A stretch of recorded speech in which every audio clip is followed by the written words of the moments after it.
Muito boa noite, pessoal. Esse é o podcast Elas Ensina. Eu sou Nanda Brito. Boa noite, Gabi. Boa noite, Nanda. Boa noite, gente. E diretamente de Belgrado, Dani.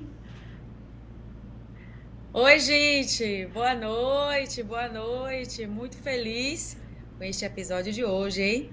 E nosso convidado é o quê? Um verdadeiro patrimônio cultural de Salvador. Quem será? Pois é, Dani falou certíssimo. Ele já é verdadeiro patrimônio histórico e cultural. Estamos aqui com ele, que é diretor, produtor teatral, ator, radialista, presidente da Fundação Gregório de Matos. Estamos aqui com ele e pra gente é uma honra ter ele aqui. Fernando Guerreiro. Um prazer pra mim estar aqui. Inclusive, eu tô pensando em mudar meu nome a Fernando Patrimônio. Eu só não quero me considerar um patrimônio tombado, porque vai ser uma loucura, né? Vai ser ótimo, restaurando ali você. Não. Fernando tá precisando de uma restauração, vai ser horrível, né? Fernando, você é patrimônio baiano e puro suco de Bahia. É puro. Isso é verdade. Puro Isso suco. é verdade. Gente, esse episódio eu tenho certeza que vai ser, assim, pura diversão, né? Com certeza. Nanda, você esqueceu do recadinho. Quem não tá seguindo a gente ainda no canal do YouTube, vai lá, segue a gente. A gente tá em todas as plataformas, dá o seu like, sinaliza lá no sininho, deixa seu recado, vai ser ótimo pra gente. Segue lá, bora, Dani, comece aí. Vamos começar então. Guerreiro, você é conhecido pelo seu humor, sua energia contagiante.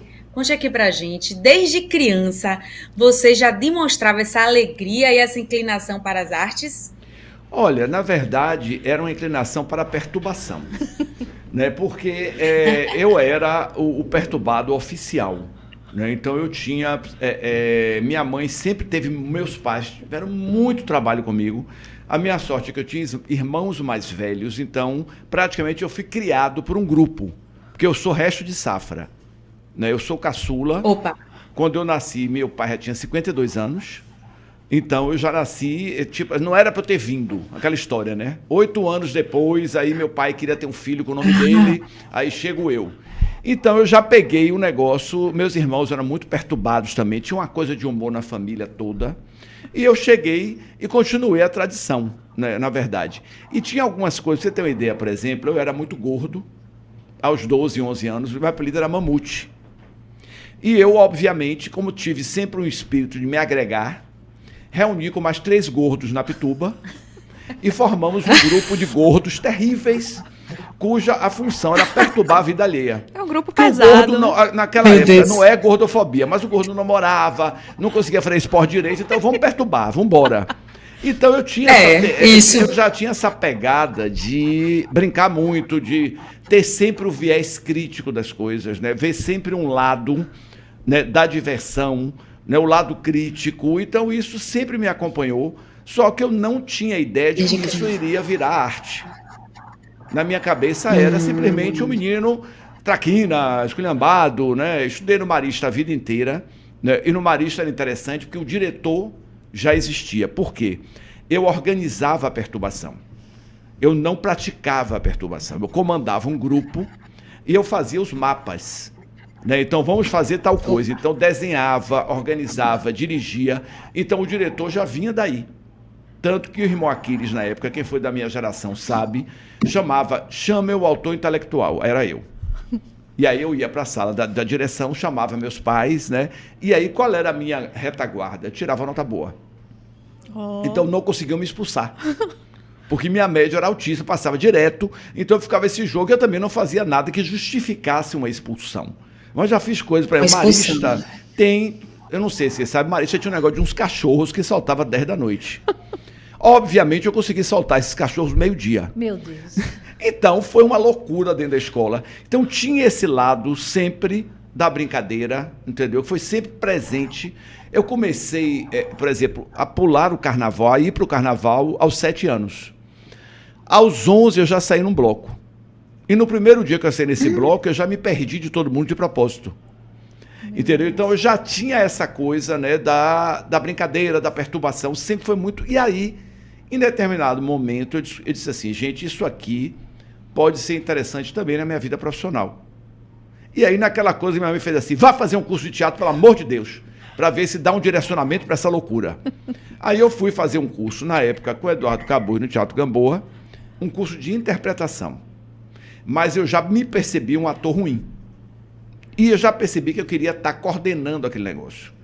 Então, no final do meu primeiro curso, eu já fiz uma direção informal do grupo inteiro. E aí, Eduardo Cabuz percebeu, já me deu uma assistência de direção. Depois, um ano depois, eu dirigi meu primeiro espetáculo e não parei mais. E aí me acomodei, né, na área de direção. Depois veio o rádio, depois veio a gestão. Certo. Olha só. E vem cá, antes de Dani finalizar as perguntas dela, quando você falou, não, tenho que emagrecer? Não fiz nada. A idade. Foi engraçado porque quando eu virei adolescente, cresci e esticou. Agora, não posso brincar. Por quê? Eu sou filho de portugueses. A minha casa era um banquete, uma coisa... E tinha aquela tradição de antigamente, filho magro tá doente, filho gordo tá saudável. Verdade. Né? Lá em casa então, sempre foi assim. As amigas minhas me diziam, ih, Fernandinho tá magro.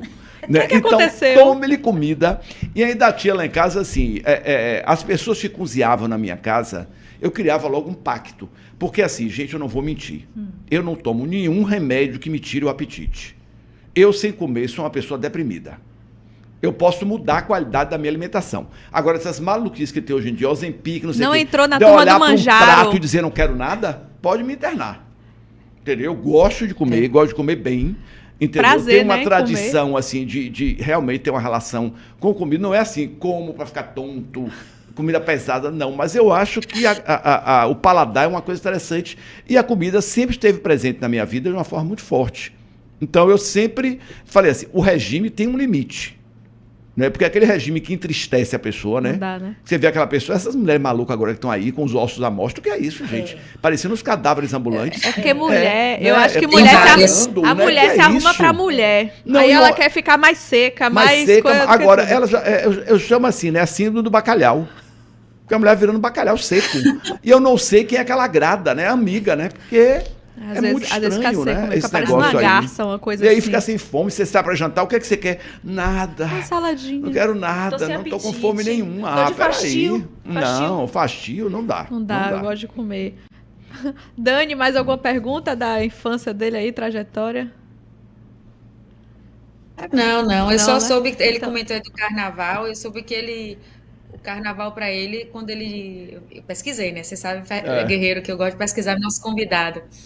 Eu vi você relatando em algumas dessas entrevistas que quando você foi a primeira vez pro carnaval, você falou assim, não, essa realidade aqui eu quero viver o ano inteiro. Eu disse à minha mãe uma frase que ela se apavorou, eu quero morar no carnaval. Ela falou, você não tem como morar no carnaval, porque eu achava que aquilo ali ia ficar o ano inteiro. Então, esse aqui é divertido, é muito melhor do que o dia a dia. O dia a dia é um tédio, entendeu? E aí, o carnaval é incrível, né? Porque ele foi determinante na minha vida profissional. Primeiro, o humor. O carnaval é uma festa de humor, de diversão. Né? É uma piada viva. O teatro e a comédia estão ali no carnaval. Né? Então, isso tudo casou. Eu digo sempre assim, que o meu estilo, por exemplo, de comédia, ele é diretamente influenciado pelo carnaval, porque eu vivi todas as transformações. E era engraçado porque eu achava o baile do clube chatíssimo. Porque o baile do clube, você rodava ali, via aquelas caras e se enjoava. Eu queria a rua. E a rua era divertido. Entendeu? E era engraçado assim, quando eu fiz 12, 13 anos, minha mãe tinha uma comadre que morava no Garcia. E aí ela disse, eu não aguento mais você no carnaval, eu vou lhe despachar. Aí ela me entregava no Garcia no sábado e me resgatava quarta. Mas Garcia é perto ali. E aí o que eu fazia? Eu saía com a turma toda do Garcia.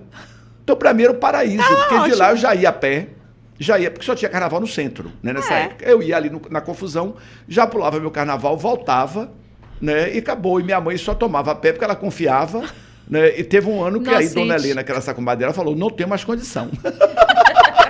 Aí me devolveu e eu comecei a sair de casa mesmo. Tome de volta. Isso com quantos anos, Guerreiro, que você já ia assim? 16, 17. Já era eu tava lembrando hoje uma coisa interessante, né? Que quando a gente, no auge da Praça Castro Alves, a gente ficava na praça, e aí eu tinha que voltar a pegar ônibus no Campo Grande. para descer para Pituba, Sim. que eu sempre morei na Pituba. E aí o que é que eu fazia? Eu comprava um saco de laranja, cortava as laranjas e ia assim, para poder chegar no Campo Grande, eu ia chupando a laranja, um pedaço da laranja de cada pedaço, para conseguir. Teve um ano que eu dormi no capô de Opala. Você vê a ideia da loucura. Eu cheguei no Largo dos Aflitos, falei, não aguento mais, vou tirar um cochilo. Acordei no outro dia, 10 da manhã, minha família inteira já no Nina Rodrigues. Se fosse hoje, eu acordava sem roupa. Com certeza. Entendeu? Mas aí tirei meu cochilo no capô Que e no sarça dia em seguinte. vida. E um detalhe, não bebia e não me drogava. Você queria se Então, divertir não, mesmo. mas é verdade, era diversão. Porque e tanto que meu apelido era Kombi, porque eu levava todo mundo pra casa. E chegou uma hora que eu enchi o saco. Ia pra festa, todo mundo louco, aí guerreiro vai levar. Aí eu ia, deixava um, deixava outro, entendeu? Porque essa coisa de eu terminava lúcido. Não bebia. Porque tem um detalhe, eu sempre gostei de observar. E o bom observador não pode estar bêbado.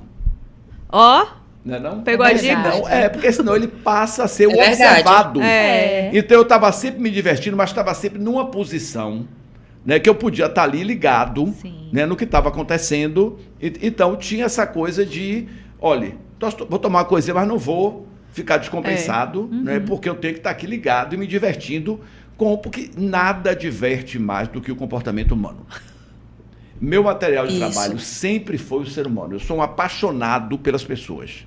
Muitas vezes as pessoas dizem assim, o que você vai fazer no shopping? Eu sento num café, Observar. eu fico uma hora, tanto que aquela coisa de cidade interior, sentar na porta, eu adoro aquilo. Né, que você Só senta ali vendo na a cadeira praça. e vê todo mundo passando, vê outro, um Isso. outro. Eu Essa gosto. característica, né? As nossas cidades ficaram muito desumanizadas. É verdade. Né? A gente hoje tem lugares, por exemplo, aquela região ali em volta do Shopping da Bahia, ninguém anda por ali praticamente, só na passarela. Então se só perdeu trabalho esse ali. hábito do contato humano. Tanto que quando eu voltei para o centro, quando eu vim para a fundação, eu volto para a Praça Castro Alves. E é engraçado que quando a fundação mudou a sede, foi para a Barroquinha ali embaixo, perguntaram, onde é que você quer botar a sala da presidência? Eu falei, no térreo de frente para a rua. Pra ver o povo. Porque eu abro a janela, quando eu estou estressado, já é diversão. Que passam pelo menos uns 5 personagens loucos lá na porta. Aí eu me acalmo e volto. Entendeu? Porque ali já é, né, o centro histórico é uma paixão também, grande. Você fala assim, isso aqui não pode ser normal, né? Não, mas Passa- é isso que é divertido. É Porque ali isso, a você pessoa- tem não, entendeu? Uma galera ali no centro que é divertidíssima. Você gosta de gente, né, guerreiro? É o material de trabalho, É. entendeu? Sempre. Isso. É, assim, E é é o uma melhor coisa material. de conviver, conversar, observar, né? E a partir daí é que vem. E eu sempre fui uma pessoa assim, eu nunca fiz nenhum projeto solitariamente. Se eu vou fazer uma peça, eu já penso no ator, já penso no dramaturgo, tá? Quando eu cheguei na fundação, qual era a minha primeira preocupação? Equipe. Quando eu fui para o rádio, com quem eu vou fazer o programa, eu nunca quis fazer um programa solo no rádio. A minha ideia sempre era estar com mais pessoas. Por quê? Porque ali eu tenho apoio, ali eu dialogo. É, exatamente. Se não tiver o convidado, ficam os 3 e conversam. Exato. Né? Então faz o programa inteiro, só os 3. Então eu gosto dessa coisa do relacionamento humano com as pessoas. Claro que tem épocas que eu quero ficar mais quieto, né? Mas é bom. E, assim, a única coisa ruim é o que eu chamo a mala. A mala é o chato, que eu brinco muito que é melhor o mau caráter do que o chato. Porque o mau caráter, às vezes, tem bom humor. É verdade. Né? E o chato é... Não, é verdade. O chato você não consegue ficar no mesmo ambiente. Eu hoje não. fiz um pedido no programa. Eu disse, gente, quando eu estiver num evento, não tentem me passar um projeto verbalmente, que eu não vou conseguir entender nada. Porque ontem eu estava, no domingo eu estava no show de aniversário da cidade, e uma pessoa se aproximou de mim e começou a falar de um projeto, eu não consegui ouvir nada. Entende? E tem aqueles assim, eu estou almoçando, olha, tem um projeto para lhe apresentar. Eu digo, deixa eu acabar de comer, vá na fundação. É porque essa coisa é engraçado, porque eu ser gestor e estar no ar é uma loucura. Porque, obviamente, o gestor tem que atender o público, eu sei disso. A pessoa Mas na hora sente eu que tô aquele no rádio, momento... a pessoa cria uma intimidade que eu nunca dei. E aí eu tenho que aguentar o rojão. Né? Porque às vezes chega para mim essa semana alguém falou assim, guerreiro, até esse negócio de tombamento, guerreiro, não morra, porque você já está tombado. Eu falei, não pretendo morrer por agora. Mas as coisas que eu ouço no dia a dia são surreais. Mas é essa pegada do humor. Então eu tenho que levar na brincadeira. É. Se a invasão for muito grande, eu dou a sinalizada. Né? Mas sutil. Mas não mudei meu número de telefone, não deixei de andar na rua.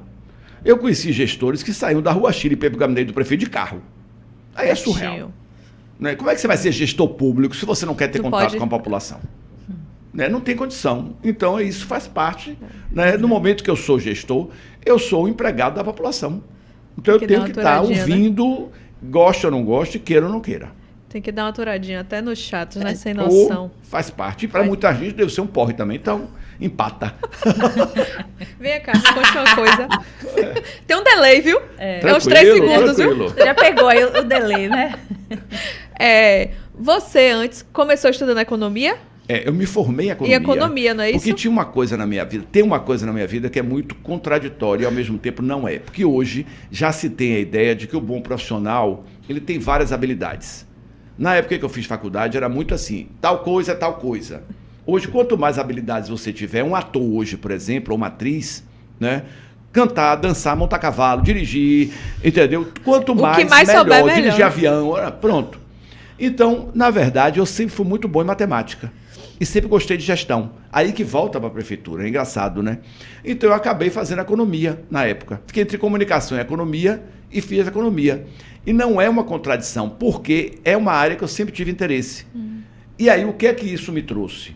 Quando eu comecei minha carreira teatral, eu falei, quero viver disso. Então aí já vinha. Quando não se falava de marketing, eu já dizia, tenho que produzir para o público, tenho que me sustentar com bilheteria. Entendeu? E sua mãe te apoiou? Porque várias Olha, no início era assim, vai morrer de fome. Ou então vai fazer a primeira coisa que dê dinheiro. Não, teve isso. Depois você vai... Diploma, faça o que quiser. E minha mãe tinha umas táticas horrorosas, né, de persuasão. Né? Primeiro, ela disse assim, olha, na época ela dizia assim, você não é bom da cabeça. Então, se você for preso e tiver um diploma, você fica numa cela com TV a cores. Se você não tiver o diploma, você vai ficar com 20 presos. Aí eu falei, então eu vou terminar esse curso em 3 anos. Porque eu não tenho a menor vontade de ficar com 20 presos numa cela. E aí acabou que a economia me trouxe essa questão da gestão. E uma coisa que as pessoas não entendem, todo espetáculo teatral é uma empresa.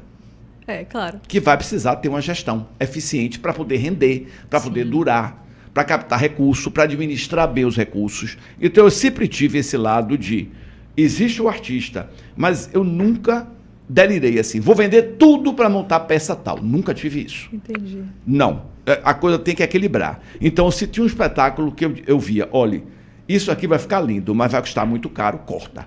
Sempre pé no chão, né, Guilherme? Sempre pé no chão. Isso sempre acompanhou e nunca atrapalhou o meu trabalho. Porque aí tem que vir uma coisa chamada criatividade. Se não dá para fazer dessa maneira, pode se fazer daquela. E aí a coisa... Hoje eu falo muito, alguns artistas ganham edital e fazem assim, o dinheiro não está dando. Eu digo, você não fez o seu cálculo, não? Dinheiro é uma coisa prática, é número. Obviamente, no processo, você pode ter uma despesa a mais, outra a menos. Normal. Mas você tem que ter uma reserva para isso. Né? É a mesma coisa de obra. Exatamente. Você começa uma obra, se você não tiver uma reserva, tem que estar tudo programado. Acabou-se. A obra fica pela metade. Exatamente. O teatro tem a mesma coisa. E controlar a criatividade. Porque quanto mais ideias você tem, mais você vai gastar. Então eu me lembro até hoje que eu fiz um negócio com o Brau, acho que era no troféu do Deusmar, não sei, que Brau queria que entrasse 10 cavalos. Eu digo, Brau, você tá maluco no TCA? Entendeu? Porque isso é uma das pessoas mais criativas que eu já conheci. Mas trabalhar com ele, você tem que dizer não. Senão, acabou o projeto. Acabou tudo. Porque ele vai ter as ideias mais maravilhosas, mas mais caras e mais inviáveis. Não dá. Então a economia foi certinho ali com o seu projeto. Casou certo, exatamente. E aí quando foi que você decidiu mergulhar no teatro e largar a economia? É engraçado porque eu já vim em paralelo. Eu já comecei a fazer teatro, eu não tinha entrado na faculdade ainda, eu estava no Marista, no primeiro ano colegial. E aí eu comecei em paralelo. E quando a Bofetada estourou, que já foi, sei lá, minha 7ª montagem, chegou um ponto que a gente falou assim, ou a gente assume esse espetáculo, ou a gente vai largar ele de mão. E aí todos nós abandonamos os empregos, o elenco inteiro. Então, por exemplo, o Frank, que trabalhava no INSS, saiu, o Fernando Maria no Arquivo Público, saiu. Né? Lelo tinha um bar, vendeu. E nós fomos para o Rio de Janeiro com a cara e a coragem. Legal. Então isso foi fundamental para a peça estourar. Tá? Porque a gente estava lá, todo mundo dedicado. E sabia que aquilo era um risco, podia dar certo ou não. E deu, funcionou. E a partir daí eu disse, não, me desacostumei com a carteira assinada. Certo? Que hoje eu só voltei a ter emprego fixo na prefeitura. Aos 50 anos, 51. Até então eu trabalhava realmente, agora tinha uma relação direta assim. A artista não queria fazer evento, eu fazia. Entendeu? Assim, tinha grupo de teatro, empresa. Então eu fui cavando, eu trabalhei no Correios Telégrafos com o grupo durante 22 anos. Então eu cavava todas as oportunidades que o teatro pudesse me dar. E aí eu ia conseguindo manter um padrão de vida razoável. Agora, eu tinha que montar espetáculos que dessem bilheteria. Porque era a minha sobrevivência. Claro. Entendeu? Então, todos os meus cálculos passavam por essa observação, assim, o que é que o público quer ver, o que é que pode funcionar. Sempre foi muito prático, assim, de mudar. Por exemplo, eu estreava um espetáculo, tinha uma piada que não funcionava, eu podia adorar, eu tirava. Eu botava 2 dias, 3 dias, não funcionava, pronto. Porque a comédia é imprevisível. Você não tem garantia de nada. Você espera um riso e... Às vezes você faz uma cena, que maravilha, as pessoas... Aí, de outra coisa, você nem esperava, todo mundo se embolando de rir. Aí o que é que você faz? Aumenta o que está dando certo e tira o que não está dando. Né? É isso que é fascinante. É você, o público. Tem gente que adora ensaiar, eu gosto de temporada. Você ir mudando, né, de acordo com as reações do público. Bacana. Gostei. Mas é até bom, porque a gente mesmo já foi em sua peça, algumas, em momentos diferentes. E aí a gente já via outras coisas e realmente vai mudando. A comédia tem... As pessoas sempre perguntam, Guerreiro, por que seu fascínio pelo humor? Primeiro porque eu acho que energeticamente, assim... É uma coisa que passa pelo espiritual também, porque a arte, eu acho que a arte é uma das... Sem o sagrado, a arte não existe. Você atrai uma energia muito boa. Você faz as pessoas sorrirem. Tá? Então isso já é... Tanto que eu ouço muito de quem ouve meu programa, quem assiste, você me anima. Você anima meu dia, você anima minha tarde. Eu acho isso genial. É uma forma que você tem de levar uma energia positiva para as pessoas. Então os processos são muito mais divertidos. Isso. Já fiz dramas, vários, mas é uma energia mais difícil. Você está mexendo com dramas humanos, então ali você tem que ter uma energia dobrada para sustentar. Você vai puxar das pessoas o sofrimento, a dor, a tristeza. Carga emocional pesada. Carga emocional pesada. Agora, no humor não. No humor você vai lidar com essa coisa e é muito mais criativo. Assim, você pode exercitar muito mais esse imprevisto, né? O improviso. Eu brinco muito na TV, eu digo assim, gente, se eu tiver um programa de TV, eu quero fazer ao vivo. Porque eu sinto falta disso. Eu estava comentando outro dia que eu sou um grande maníaco por televisão. Vi televisão a vida inteira, né? Eu sou noveleiro, doente. E eu observo uma coisa, aqueles apresentadores que erravam, acabou.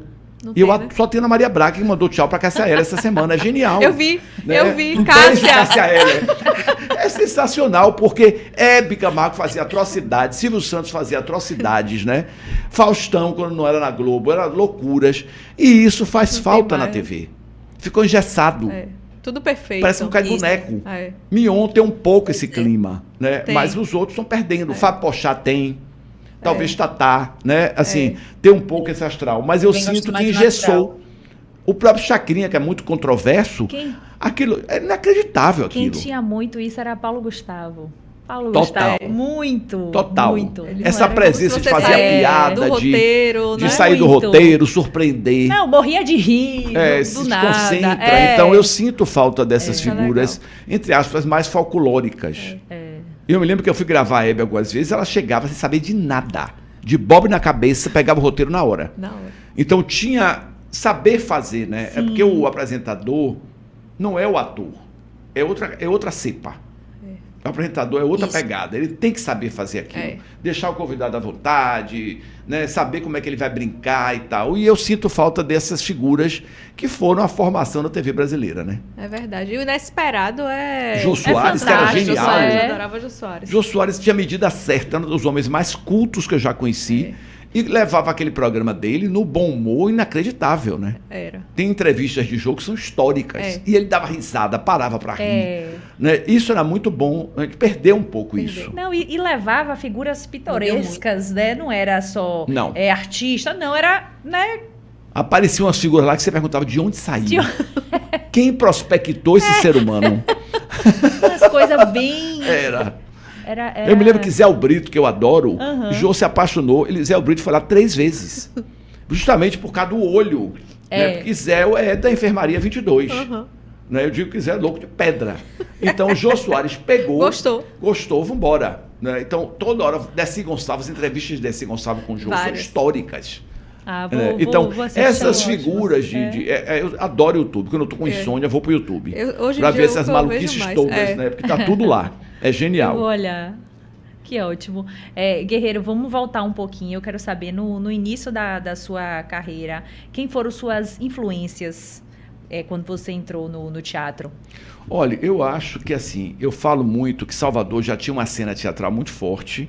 E aí eu destacaria nessa cena 3 diretores que são também colegas, né? Paulo Dourado, Luiz Mafuz e Márcio Meirelles, que eram os 3 diretores na época, assim, que tinham uma assinatura.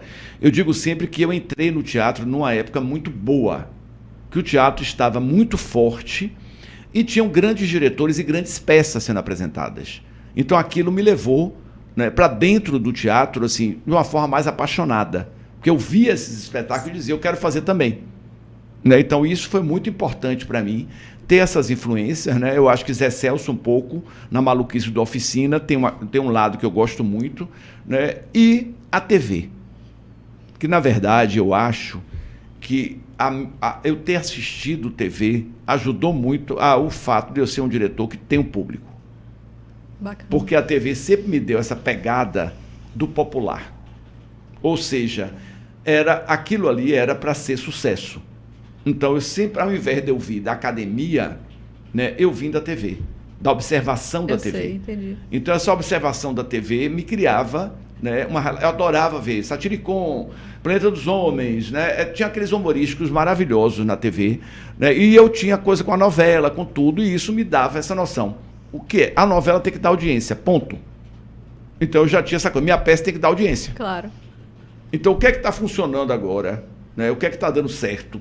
Que tipo de coisa pode interessar? Então, pegava isso direto. Guerreiro, você está falando isso aí, mas me veio aqui na cabeça. O baiano só gosta de ver comédia, peça de comédia, da bilheteria, o drama, que você falou do drama, a peça de drama, chama público? Olha, a depender. Porque, assim, depende de como você aborde. Eu estava comentando uma coisa interessante, assim, hoje, no lado dramático, as peças que trabalham com questões filosóficas funcionam muito hoje. Vera Roth esteve aqui agora, né, com um espetáculo brilhante, que está há 3 anos em cartaz. Tem a Alma Imoral, que está estourada aí há quase uma década. Então, isso funciona.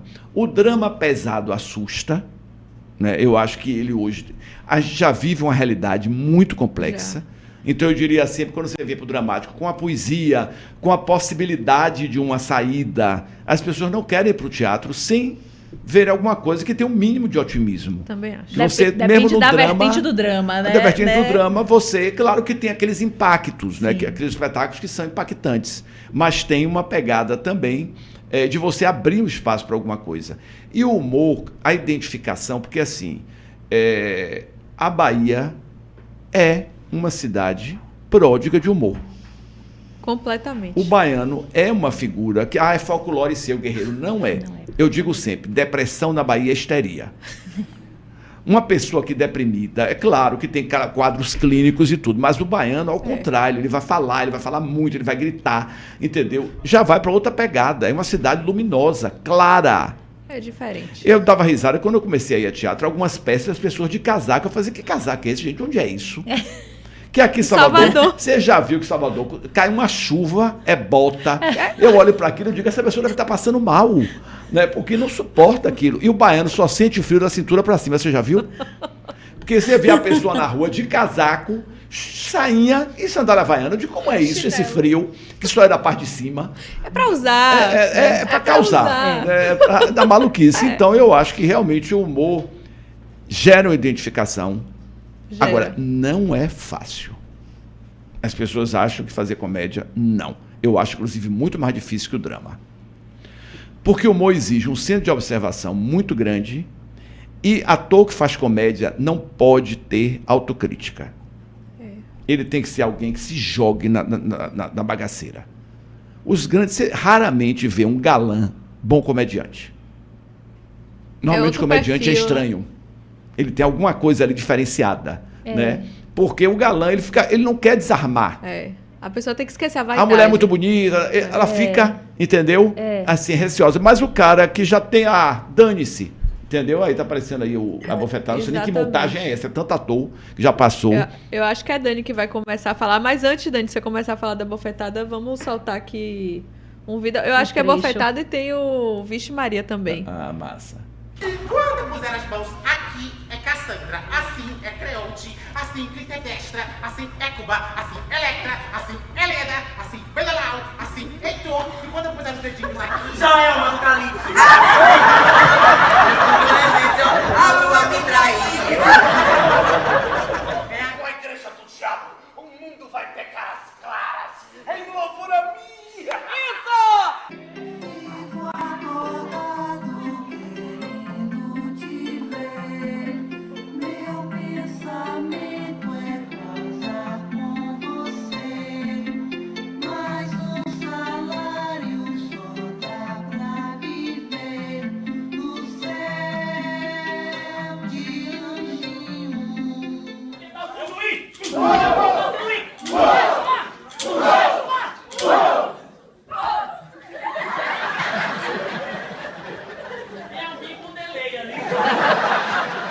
Então, como eu estava dizendo, eu acho que vocês têm que apoiar assim. Mas não pode vir com um valor baixo, mas também se puder dar mais. Vai. Não tá vendo que Ivete não vai entupir a pele dela de margarina, gente?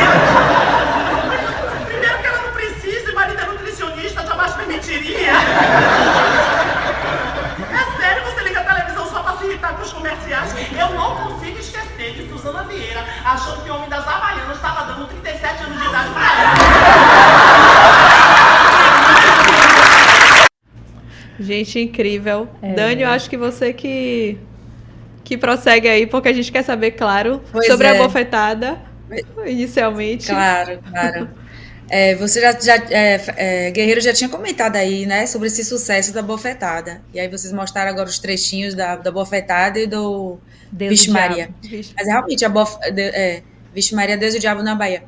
A bofetada realmente é um marco no teatro baiano e na vida de tantas pessoas. A gente mesmo, eu acho que umas 5 vezes no mínimo. Tem o Guerreiro, coisa... como é que surgiu a ideia desse espetáculo? Porque realmente fantástico. Tem uma coisa muito engraçada, né? As coisas assim, mais interessantes na minha vida meio que surgiram por acaso. A bofetada, na verdade, assim, um grupo de atores se reuniu, fundou a Companhia Barão de Patifaria e fizeram a primeira peça, chamava-se Abafa Banca, que até voltou a cartaz há um tempo atrás e tal. E chamaram 5 diretores para dirigir, cada um dirigia uma cena, um esquete. Eu cheguei e falei, esse negócio vai dar caldo. E aí fui tomando os esquetes. Eu comecei dirigindo um, depois estava dirigindo 3. Aí terminou a Bafabanca, eu chamei o pessoal e falei, isso aqui não pode parar. E aí fomos atrás de textos para fazer um novo espetáculo da companhia que já existia. E foi engraçado porque eu assisti uma peça em São Paulo chamada Quem Tem Medo de Itália Fausta. E eu amei esse espetáculo, eu falei, de onde surgiram Fanta e Pandora. E aí eu falei, eu quero montar essa peça. Olha que loucura. Um dos autores não liberava, morreu. Meu Deus. Incrível. E aí, passou uma semana, eu liguei pro pai dele e falei assim, olha, já foi, vamos para liberar? Liberou.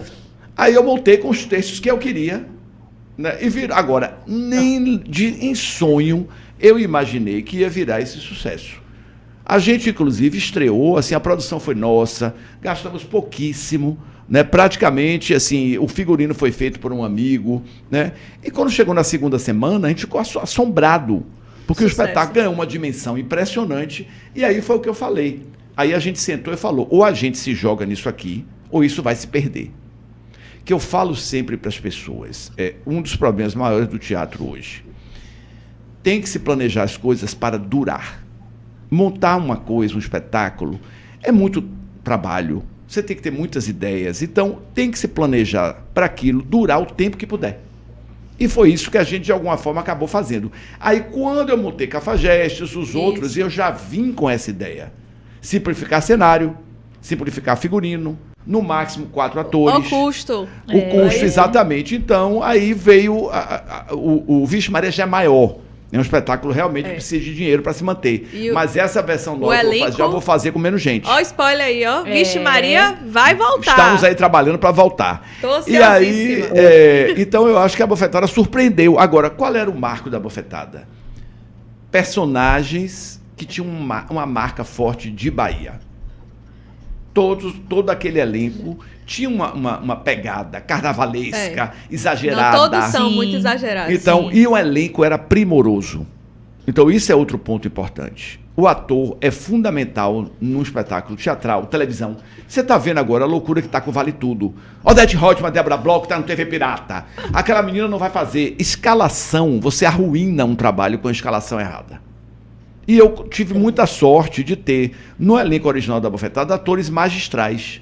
Então isso acabou aquela coisa, junta tudo. A química deu certo, a gente se divertia muito fazendo e tinha um espaço para o improviso. Cada dia era um espetáculo diferente. Né? Então isso é para mim, se perguntar assim, Guerreiro, qual é a marca da comédia?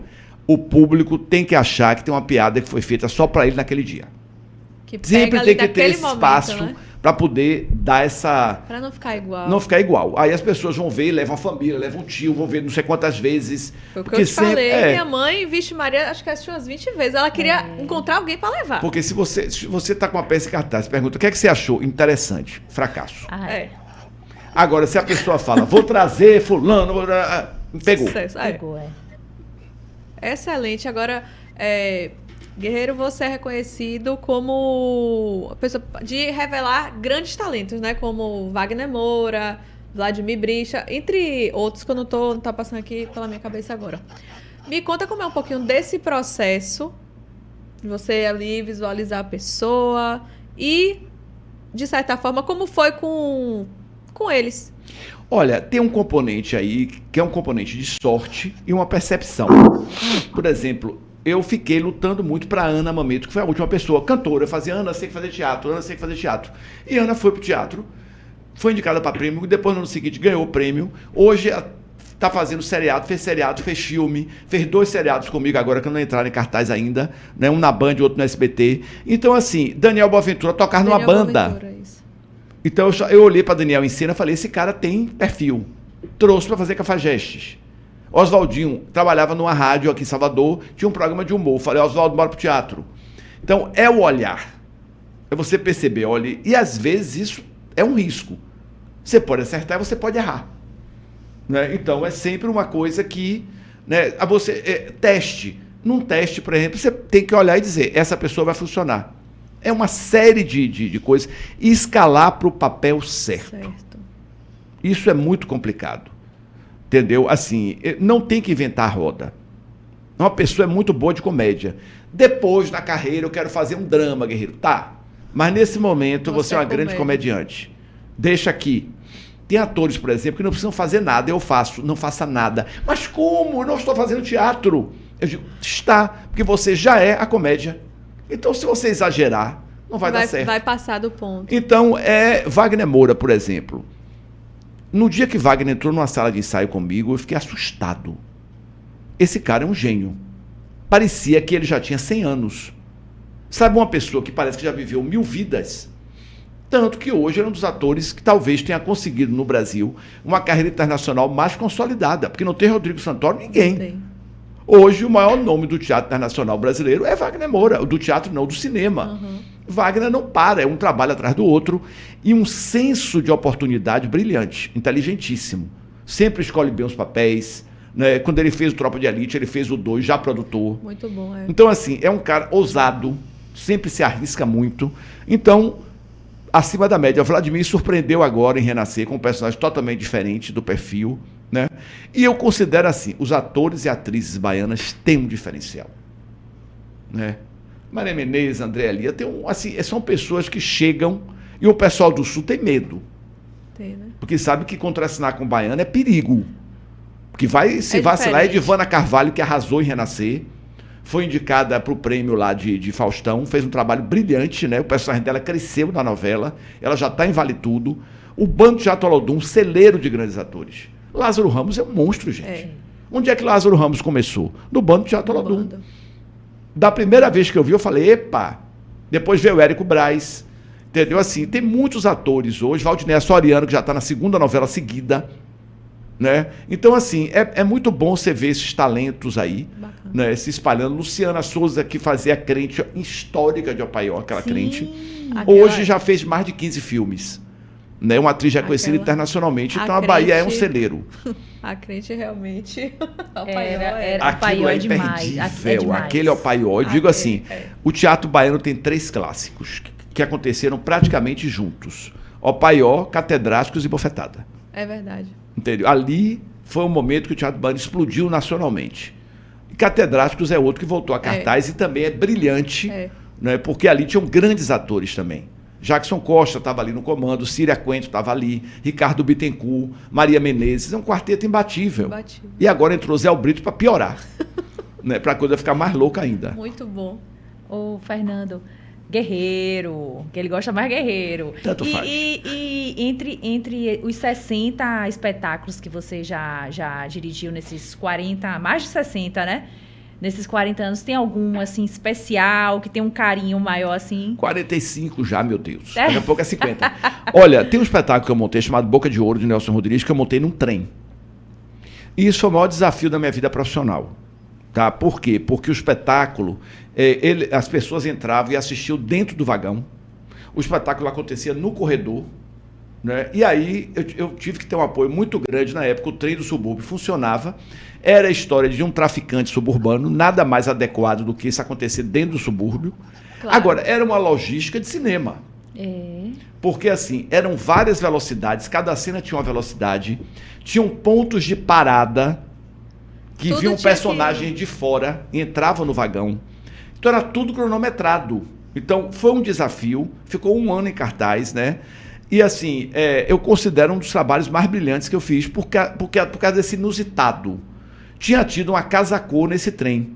E eu fui nessa casa-cor. E aí eu disse, meu Deus, isso aqui é bom. Vou fazer alguma coisa aqui. E aí colei e fiz o Boca de Ouro dentro desse trem. Então, tinha uma cena que as pessoas diziam que eu era louco, porque eu passava por uma ponte que tem no subúrbio, que é a coisa mais linda. E eu abria as portas do trem. E aí tinha uma briga de 2 personagens que eles tiveram que fazer capoeira para não cair. Porque você imagina, o ator, para fazer uma peça com o trem se sacudindo, tem que segurar no abdômen. Sim. E no equilíbrio. Senão ele entra e cai no chão. Senão cai. Entendeu? Então foi um trabalho realmente assim, desafiador. Foi. Né, para dar tudo certo. Eu considero uma montagem assim. E era um drama. Mas tinha esse lado inusitado.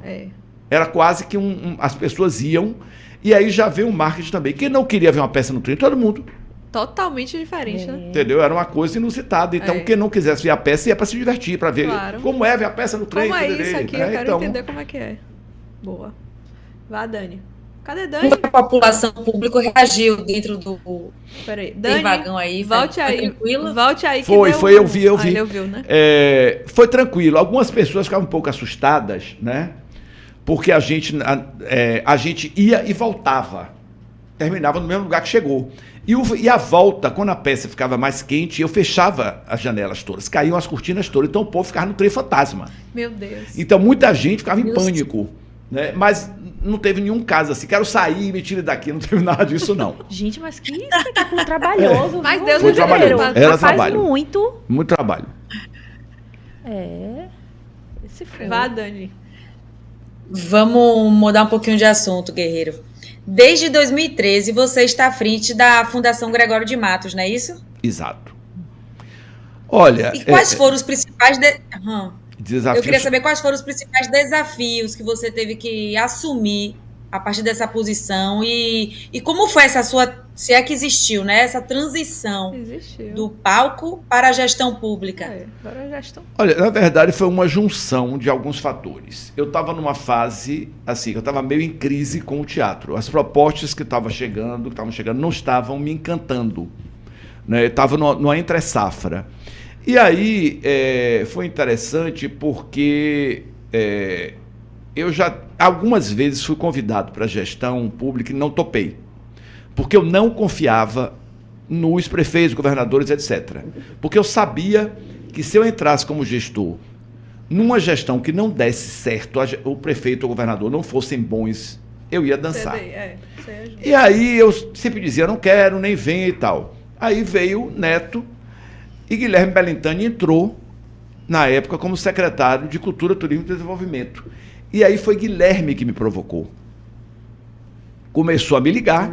Eu dizia, Guilherme, eu não quero, pelo amor de Deus. E foi ligando, só tem que ser você, tem que ser você, tem que ser você. E aí me levou para conhecer Neto, né, que eu tinha um contato com o Neto muito superficial. Quando eu vi os dois juntos, que eu digo, são dois malucos, eu vou. Porque eu tinha medo de ficar no serviço público sem conseguir fazer as coisas. Foi a única coisa que eu exigi. Eu quero trabalhar. O movimento é o oposto. Muita gente adora o emprego para ficar de perna para cima, né? E eu já queria, não, eu queria realizar. Porque eu acho assim, se você perguntar qual é o seu verbo de vida, realizar. Adoro esse verbo. Eu acho que é ele que sempre me motivou. Meu medo sempre foi não conseguir realizar. E aí eu dei sorte porque eu entrei e peguei 2 gestões excelentes de Neto e outra gestão excelente de Bruno. Então, o trabalho cresceu. A Fundação Gregório de Matos estava completamente esquecida na cidade. Ninguém nem lembrava que existia. A prefeitura não tinha política cultural nenhuma.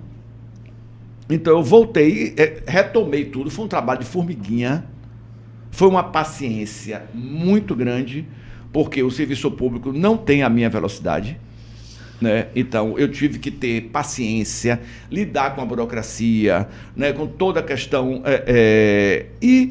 E aí a coisa foi funcionando. E funcionando por quê? Mais uma vez, equipe. Consegui montar uma equipe muito boa dentro da fundação. A prefeitura, eu sempre tive parcerias muito boas com a equipe da prefeitura, apoio dos gestores, Neto e Bruno, né? Então, isso tudo foi fundamental para que esse trabalho desse certo. E aí, você vê o trabalho artístico ganhando outra dimensão. Porque quando você monta um espetáculo, você atinge 1000 pessoas e tal. Quando você tem um Boca de Brasa, que você tem 11 centros de cultura funcionando na cidade, o impacto é muito grande. Então, isso vai apaixonando. Eu hoje, por exemplo, já estou louco para voltar para o ensaio, para o teatro e tudo. Mas, assim, aí chega a Ana Paula, vira secretária. Eu faço, como é que eu posso sair agora? O que eu faço agora? Entendeu? Porque a Ana Paula é uma paixão minha, adoro a Ana, ela sempre foi uma grande amiga, né? Desde o início, né, que nós nos conhecemos, já teve uma empatia imediata, e é uma grande realizadora. E ela chegou com tudo, hein? Ela sempre chega com tudo. Eu tenho uma teoria que ela vai ser prefeita. Será? Em algum momento. Eu não tenho a menor... Vão tentar derrubá-la de todas as formas, isso eu sei. Mas ela vai chegar à prefeitura. Porque, assim, tem capacidade total para fazer isso. É uma mulher, o que não deixa de ser muito bom, né? E eu acho que ela chega à prefeitura em algum momento. Mas, assim, é uma grande parceira e é uma grande realizadora. Coisa boa. Você pensa na executa. Atitude, né? Entendeu? Então, é legal essa coisa. E ela tem uma sinergia com o Bruno fantástica. Então, ela deixou de ser a vice decorativa. Ela virou uma vice atuante. Marcante, entendeu? Eu diria até que é uma prefeitura dupla. Eu digo sempre que Bruno é linha reta, Ana Paula é a curva. Porque Bruno é ali, ó. Ana Paula faz o lado mais afetivo, carinhoso, entendeu? Tem um acolhimento, né? Tem um dado. Então, é isso. Eu dei muita sorte de ter caído nas gestões certas. Bacana. Porque se não fosse isso, eu já tinha largado há muito tempo. Não ia aguentar o rojão de ficar fazendo nada acontece, né? Tem Isaac, que é um excelente parceiro da vida inteira. Eu digo sempre assim, as pessoas vêm e eu digo, olha, se tirar o Isaac do carnaval, morre 500.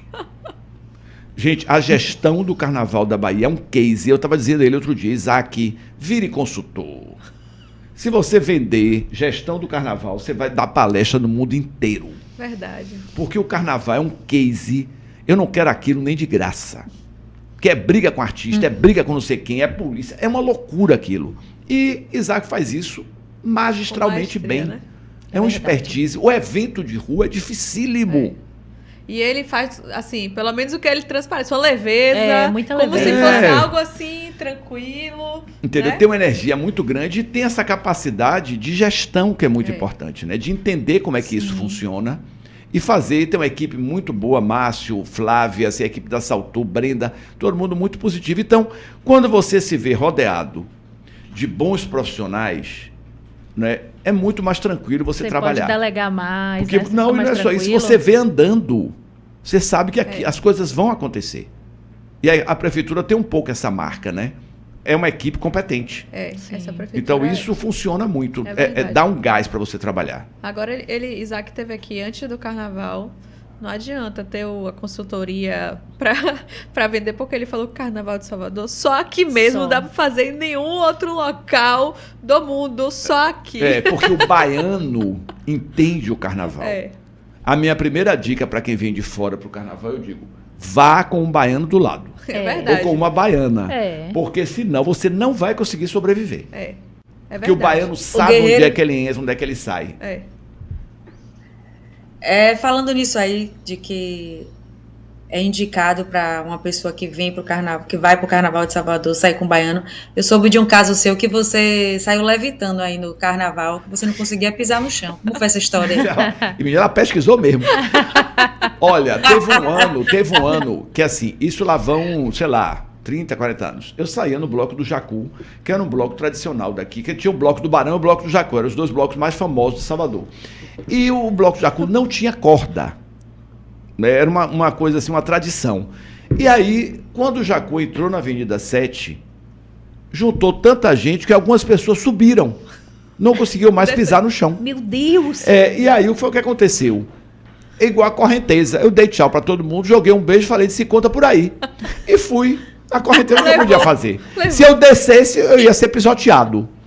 Então eu fui naquele negócio ali, vambora, né? Porque realmente, hoje, é engraçado que eu digo muito assim, hoje, fisicamente, é difícil pular o carnaval. Porque hoje a cabeça continua querendo ir pra rua. Mas o corpo faz assim, chega, parou. Né? Porque não tem mais condição. Mas na minha época, que eu estava na loucura do carnaval, eu ficava sem dormir, eu pulava os 4 dias, mas você 4. vai, ainda não vai, não? Vou, mas hoje, por exemplo, eu não enfrento o navio pirata embaixo. Você vai... Não, já tenho, entendeu? Você vai no conforto. Vou mais no conforto, Você já tem as suas limitações, né, guerreiro?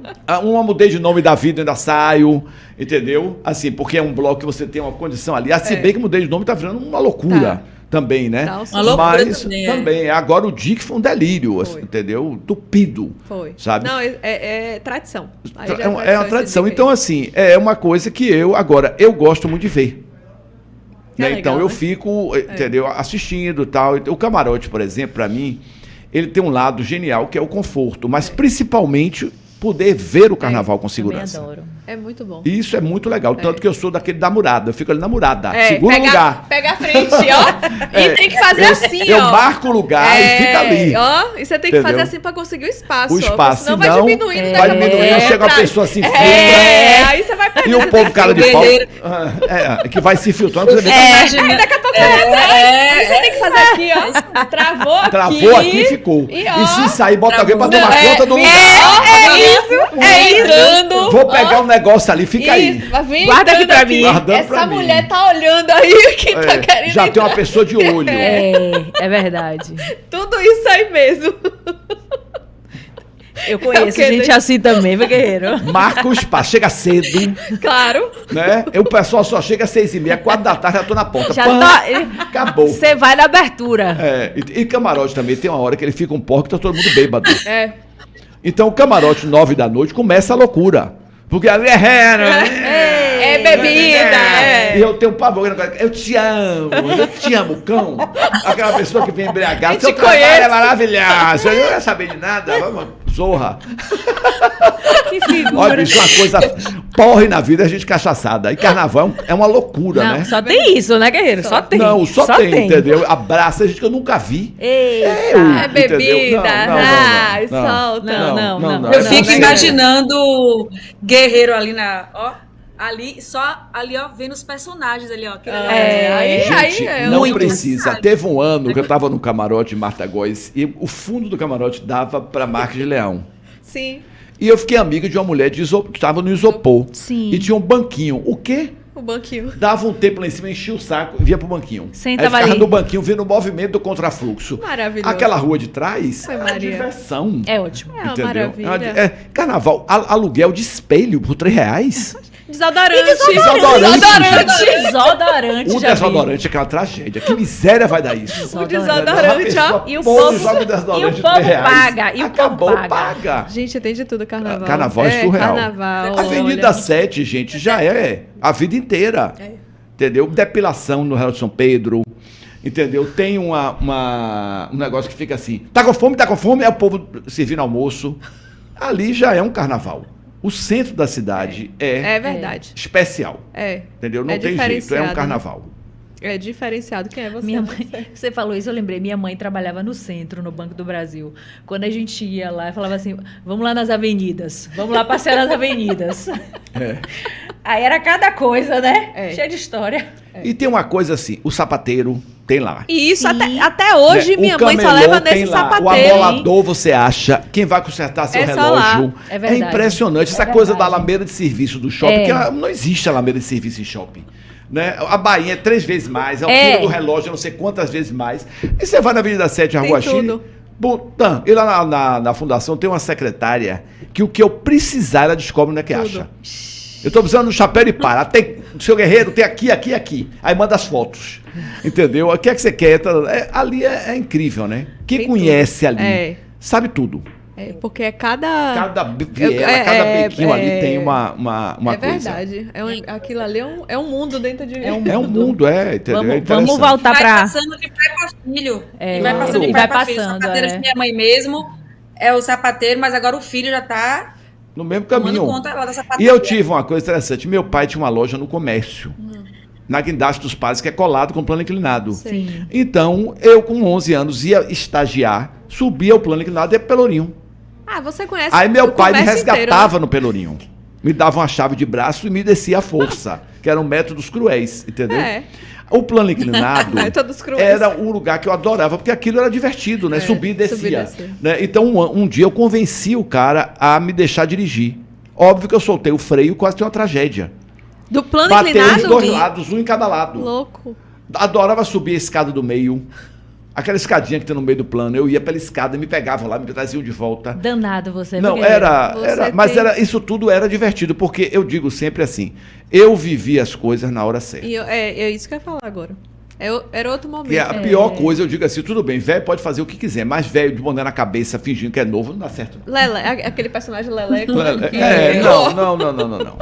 Inclusive o axé precisa renovar, porque o negócio tá difícil. Eita. Aí é polêmico. Tá difícil. Apesar dos artistas estarem em plena forma, mas eu tava olhando uma coisa, gente, assim, mudando de assunto. O desfile da Barra de 10 anos atrás é igual ao de hoje. Eu peguei uma programação, era igual. Não muda. Então tá precisando, assim, a última grande revelação foi Baiana System, que tem 15 anos que tá rodando. A gente entrevistou aqui alguns hoje a gente tem, por exemplo, Lincoln Senna, é uma revelação pra mim, entendeu? Um cara genial que tá galgando uma carreira brilhante. Léo Santana é mais recente, mas já tem o quê? 20 anos de carreira. Então, essa renovação do axé, né, parou. Você não tem grandes figuras do carnaval, nomes, artistas, né? De carnaval. Na música baiana você tem muita gente, mas não é. Não tem. O trio elétrico é uma escola. Os artistas que vêm de fora não acreditam que alguém possa desfilar 7, 8 horas sem parar de cantar. Porque o trio elétrico é imprevisível. Eu me lembro um ano que Saulo saiu, quando chegou no Campo Grande ali, parou na porta do Valério, ficou cantando durante quase 4 horas, porque travou com a mudança do Garcia. Tem que estar preparado. E ele ainda tinha que fazer o desfile todo depois. Então o carnaval é uma loteria. Né? Não é num palco que você sai e terminou o show. Não. E você que sai do trio, o povo lhe mata lá embaixo. Aí te mata. Aí não dá. Não pode. Quer dizer que você acha... Imagina, eu vou cantar mais não. Aí já era, aí acabou a carreira. Tudo. Acabou a carreira do... E aí é o famoso puxador. Ricardo Chaves, um grande puxador. Netinho era um grande puxador. Ivete não se comenta. Né? Porque é de um carisma que realmente ultrapassa qualquer... Eu considero Ivete uma das cantoras, se não for a mais carismática de todos os tempos. É verdade. A capacidade de empatia de Ivete é algo surpreendente. Né? Porque ela chegou, se estabelece aquele clima, né? E os olhares todos viram para ela. É assim, eu tenho uma paixão por Ivete, por esse poder de comunicação. E ela é baiana da gema, né? Assim, Ivete é a Bahia. Ela leva essa cara de Salvador para onde ela vai. Porque que é aquela espontaneidade, aquela coisa da brincadeira, né? Então, a Letícia é uma mulher muito bonita e uma grande cantora. Porque tem uma característica de Ivete que é genial, é que Ivete é exigente ao extremo. E as pessoas não percebem isso. Acham assim, lá vem a maluca cantando loucamente. Nada disso. Não, ali tá tudo certo. Tudo ensaiado meticulosamente, não tem uma nota fora do lugar, certo? Então, essa junção, não é à toa que ela chegou onde chegou. Porque além de ser carismática, tem um cuidado muito grande com a carreira. Né? Então, isso eu acho que é uma junção muito difícil no artista, né? Às vezes a cantora é muito boa, mas é insuportável, entendeu? Não tem o carisma, então, né? É complicado, tem um relacionamento difícil, cria problema com todo mundo, entendeu? Assim, é difícil você juntar esses dois elementos, né? Assim, o cuidado com o público, né? E a simpatia. Essa coisa é fundamental. Empatia e carisma. É aquela pessoa que chega e separa tudo e vai olhar. Eu me lembro até hoje, a primeira vez que eu vi Vera Fischer. Vera Fischer era um fenômeno. Vera Fischer entrava num restaurante, parava. E não era simplesmente porque ela era bonita. Não. Você olhava para ela e tomava um susto. Porque era uma coisa impressionante. O carisma de Vera Fischer. Tônia Carreiro. Tem assim, atrizes que têm essa coisa, né, de chegar. E serem muito bonitas, né? Então, é a mesma coisa de Ivete. Chegou, parou tudo. Parou. Não tem, você não olha para mais nada, né? Acabou, chegou, dominou o ambiente, né? E além do bom humor, que é uma marca que eu adoro, né? Assim, você pode esperar qualquer loucura de Ivete. Pode vir qualquer barbaridade. Sônia Braga, guerreiro. Fotogenia. É outra coisa. Ela estudou tudo. Eu sei do que ela tá falando. Porque assim, é outro fenômeno que eu adoro, né? Que assim, eu agora comecei a trabalhar com audiovisual. É impressionante você ver televisão, você olhar na tela, no monitor, e você ver no palco. Muda tudo. Tem pessoas que não precisam fazer nada, que a cara imprime. Cresce, fotografa bem, fica linda, fica lindo, chama atenção, entendeu? Já outras pessoas lindas, bota a câmera, não acontece nada. No relógio. Não tem esse diálogo. No dia que eu conheci Sônia pessoalmente, eu tomei um choque. Porque eu vi Sônia branca, porque Sônia é de Maringá, né? 1,68 m ou 58 de altura, um toco, né? E virou a melhor intérprete de Jorge Amado. Como é que você explica? Né? São coisas assim, né? O que é isso? É a câmera. Tem um livro de fotos. Né? Tem um livro de fotos de Sônia Braga, que é uma coisa impressionante. Ela agora, de cabelo branco, cada foto deslumbrante. Então, essa relação, o teatro é tudo ali. Né? A fotogenia de palco é uma coisa, é o corpo inteiro. Agora, a relação com a câmera é muito especial. Porque você tem que saber onde é que ela está, mas você não pode olhar para ela. Então é truque. Isso. Quem faz televisão, né? Glória Pires, um toco. Simpaticíssimo, uma figura incrível, uma das atrizes que eu mais admiro. Mas você encontra, você toma um choque. E na televisão, né? É aquela coisa que dá um impacto ali, né?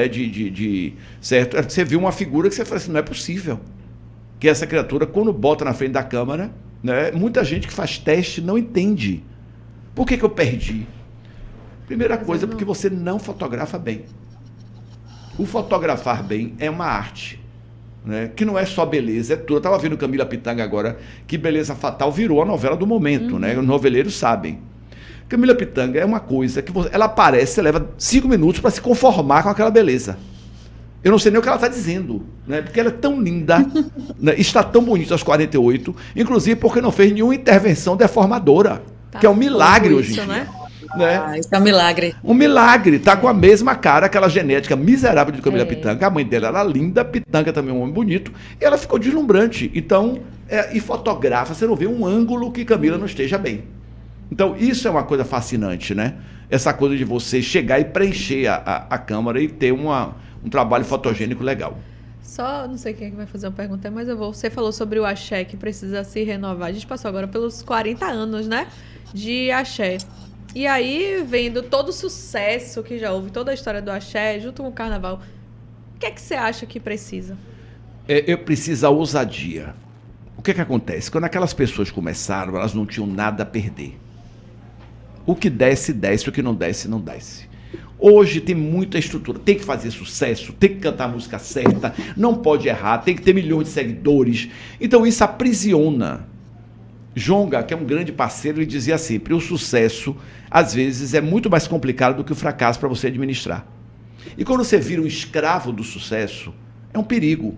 Você para de ousar. E artista que não ousa, né, não vai para lugar nenhum. Então hoje você tem muita gente nova que é clone de artistas que fizeram sucesso. Não vai fazer carreira nunca. Não tem a sua identidade. Por que o baiano estourou? Porque o baiano veio com uma coisa que ninguém fazia. Que é misturar a guitarra baiana com sound system. Não é à toa que Russo veio do Ministério Público. Então isso aí, novidade. Então eles arriscaram, começaram devagar, construíram uma carreira e hoje são um fenômeno pop. Mas não viraram um fenômeno pop da noite para o dia. Então falta esse cuidado, essa calma de construir uma carreira, não querer um sucesso imediato, entendeu? Porque aí você acaba criando uma identidade própria e você pode virar um sucesso. Exatamente. Né? Senão você vai... Foi o que a Anitta fez. A Anitta pegou o funk, diluiu, né? E se transformou numa grande artista pop. Ela percebeu que ela tinha uma entrada ali que outras artistas não conseguiam fazer porque era muito pesado. Então ela foi certeira, fez uma gestão de carreira brilhante, né? E porque a Anitta não é bonita excepcionalmente, não é uma grande cantora e virou um fenômeno. Porque ela soube construir uma identidade que veio dessa inteligência de perceber, olha, isso aqui é muito pesado, então eu vou dar uma aliviada, mas vou fazer um escândalo ali, um escândalo acolá, porque eu preciso estar na mídia. Então isso foi, né, claro, ela teve essa capacidade, né, de construir discernimento, isso, né? Discernimento, e deu, e o público comprou, porque às vezes não compra. É verdade. Eu vejo influenciadores e influenciadoras que eu falo, por que tem milhões de seguidores? Eu não tenho explicação. Virgínia, não vejo graça nenhuma. Entendeu? Mas é um ídolo. Assim, as mulheres adoram. Mas eu já me coloco na posição assim, tá bom, vou ter que respeitar. Porque o povo gostou. Porque o povo gosta, acabou. Entendeu? Mas eu não entendo. Não vejo carisma, não vejo nada. Entendeu? Mas funciona. Muitos influenciadores eu olho e faço... Mas hoje já é as famosas bolhas. Já são as famosas bolhas, né? Você pega a sua bolha, acabou. Aquilo ali, o seu público vai com você até a morte. E vende. Né? E vende horrores, monetiza, que é uma loucura, que é a palavra da moda, vamos monetizar. Que eu não sei como é que monetiza tanto isso, né? Agora, é uma vida escrava. Escrava, né? Acabou vida pessoal, é fazer vida o tempo todo.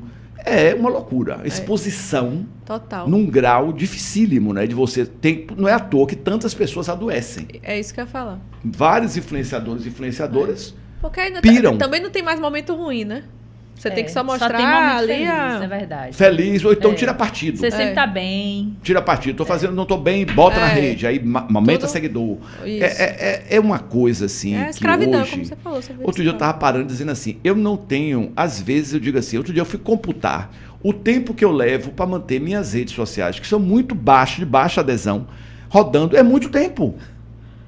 Como é que você consegue trabalhar e ao mesmo tempo estar postando sem parar? É difícil. Ou você tem uma assessoria que você confia que faz isso. Ou você tem uma equipe. Uma equipe, ou você enlouquece. Isso. Entendeu? Por quê? Exatamente. Ou você posta alguma barbaridade, erra no português, bota uma coisa que não tem a menor função. Isso. Entendeu? Então porque você não consegue fazer tudo. Não consegue. Não. Você tá ali com várias atribuições. Hoje é um desafio não trocar o zap. Porque às vezes eu mando recado trocado. E o corretor, misérias. Não, corretor. Tem que revisar. Ainda bem que agora tem um editar rapidinho ali. Quando não, mas não é não, gente. Eu já mandei coisas apavorantes pra prefeitura. Assim, entendeu? De me embolar. Sim. E, mas às vezes você bota daqui a palavra pouco, e aí alguém muda. bota assim, guerreiro! Exclamação. Aí eu, tiro.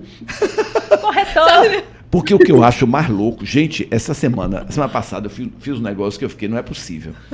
Eu mandei um post pro meu grupo de transmissão, lista de transmissão. Sei. E eu achei que estava incompleto e apaguei.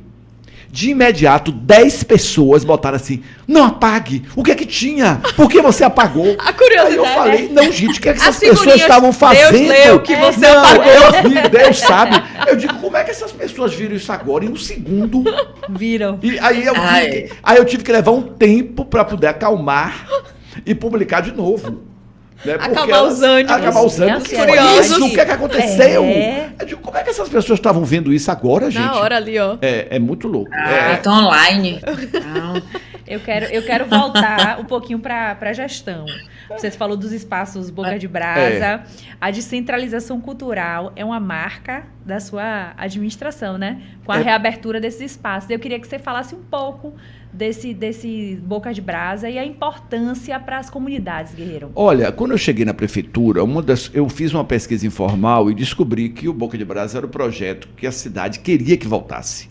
Porque o Boca de Brasa foi inventado na gestão de Mário Kertz, né, por Gilberto Gil, né, que na época foi presidente da fundação, foi o segundo presidente da fundação. O Ali Solomano é uma equipe de pessoas muito inteligentes. E chama-se Boca de Brasa porque era o apelido de Gregório de Matos, né? As pessoas me perguntam muito. E aí, na época, era uma carreta que rodava pelos bairros, com apresentações dos artistas da comunidade. Sim. Voltei, e qual era a minha sensação quando eu cheguei? Era dar apoio, tirar um pouco o eixo cultural só do centro. E ter a percepção da importância da cultura, né, como um grande elemento para, de repente, lutar contra a violência, né, e dar suporte financeiro para as comunidades da cidade. Afinal, Salvador é uma cidade criativa por excelência. E muitos dos movimentos de Salvador começaram nos bairros periféricos. Grandes artistas hoje saíram de bairros... Xande, Léo Santana, Márcio Vitor, é interminável a lista, né, de artistas que começaram a carreira em bairros, Magari, Lorde, é muita gente. Então, o Boca de Brasa hoje virou uma grande escola.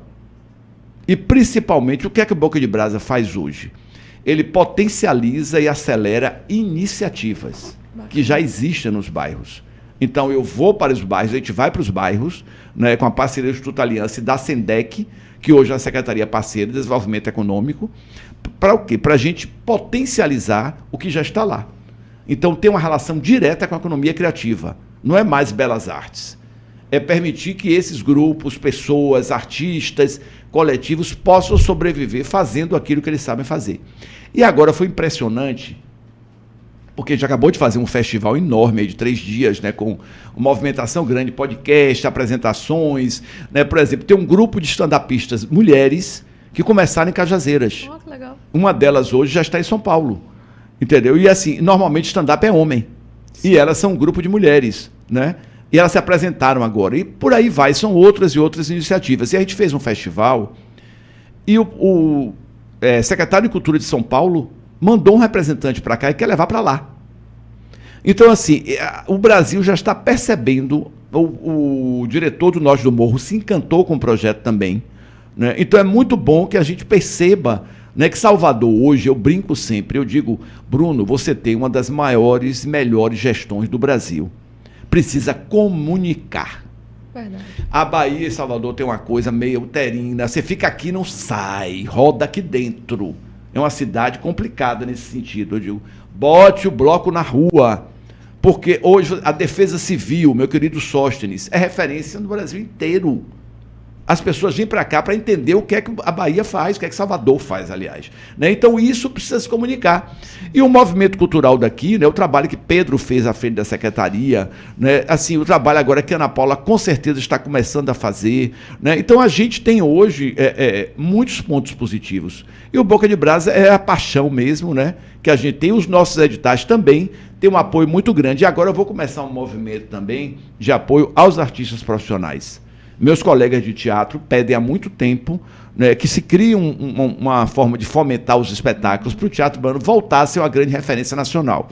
E a gente vai começar um projeto grande agora esse ano de dar um apoio para o teatro e a dança profissionais. Legal, gostei. Eu acompanhei. São vários Bocas de Brasa, né? Agora a gente tem 11, com a possibilidade de chegar a 15, entre sedes próprias, parcerias e escolas. É um programa né? imenso. Então, é uma gestão realmente alucinante, mas o resultado... A gente fez um negócio esse ano chamado Rolê Boca de Brasa. O que é que eu fiz? Eu coloquei a opinião, ou seja, jornalistas, influenciadores e formadores de opinião dentro de um ônibus e levei para conhecer. E cada Boca de Brasa tinha uma apresentação cultural. E depois eles batiam um papo com esses artistas. Os depoimentos, até eu me assustei. Porque nada foi ensaiado. Legal. E você viu o artista dizer, Esse projeto me salvou, me tirou do crime. Esse projeto me fez acreditar de novo na minha vida que eu posso ser um bom profissional. Então, é uma coisa, realmente, o resultado disso é emocionante, sempre. Né? Quando você percebe que você salva vidas através da arte, através da cultura. Não, muda e melhora muito a comunidade, muito, né? Muito, sem dúvida. É, muito bom. Vá, Dani. Eu sei que é você. Você tá aí Ô, querendo Guerreiro, fazer uma pergunta. você... pois é. Você apresenta o programa Roda Baiana e Virou agora Revele. você também comanda o Revele. É. Revele. Como foi que surgiu esse interesse pela rádio e se você pudesse comparar assim, sua experiência na rádio e no teatro, como é que você faz essa comparação? Olha, eu brinco muito que eu fui aparecendo. O diretor não aparece. Então eu estava oculto na coxia. Aí Oswaldo Mil, que é um ator que eu chamei do rádio para o teatro, resolveu se vingar e me propôs participar de um programa que ele estava apresentando na Metrópole chamado Radioativa. Lá vou eu. Me apaixonei pelo rádio. Oswaldo foi embora, eu chamei Andrezão e Jonga e fizemos o Roda Baiana na Metrópole, que é a única rádio da Bahia que me suportaria por conta das loucuras que eu faço no ar. Né? Então, aí fizemos o Roda Baiana e aí o rádio é apaixonante porque, primeiro, apareceu o Fernando Guerreiro, o ser humano, opinando, saí da coxia, comecei a me posicionar. A vida pessoal, A vida né, pessoal, os Fernando? comentários, as críticas e tal. E a possibilidade do diálogo com o baiano. Eu comecei a conhecer uma Salvador que eu não conhecia. Porque as pessoas ligavam para a rádio e falavam qualquer coisa. E eu ia administrando. E aí o rádio, eu me apaixonei. Né? Tanto que é uma loucura você ter um programa diário. Porque é 13h, é o único horário que eu poderia fazer. Porque é um horário que eu consigo escapar porque é a hora do almoço. Né? Então, normalmente, eu não tenho nenhuma atividade nesse horário. Na prefeitura, eu saio correndo e volto. E vem cá, só interrompendo. Você é igual a Hebe?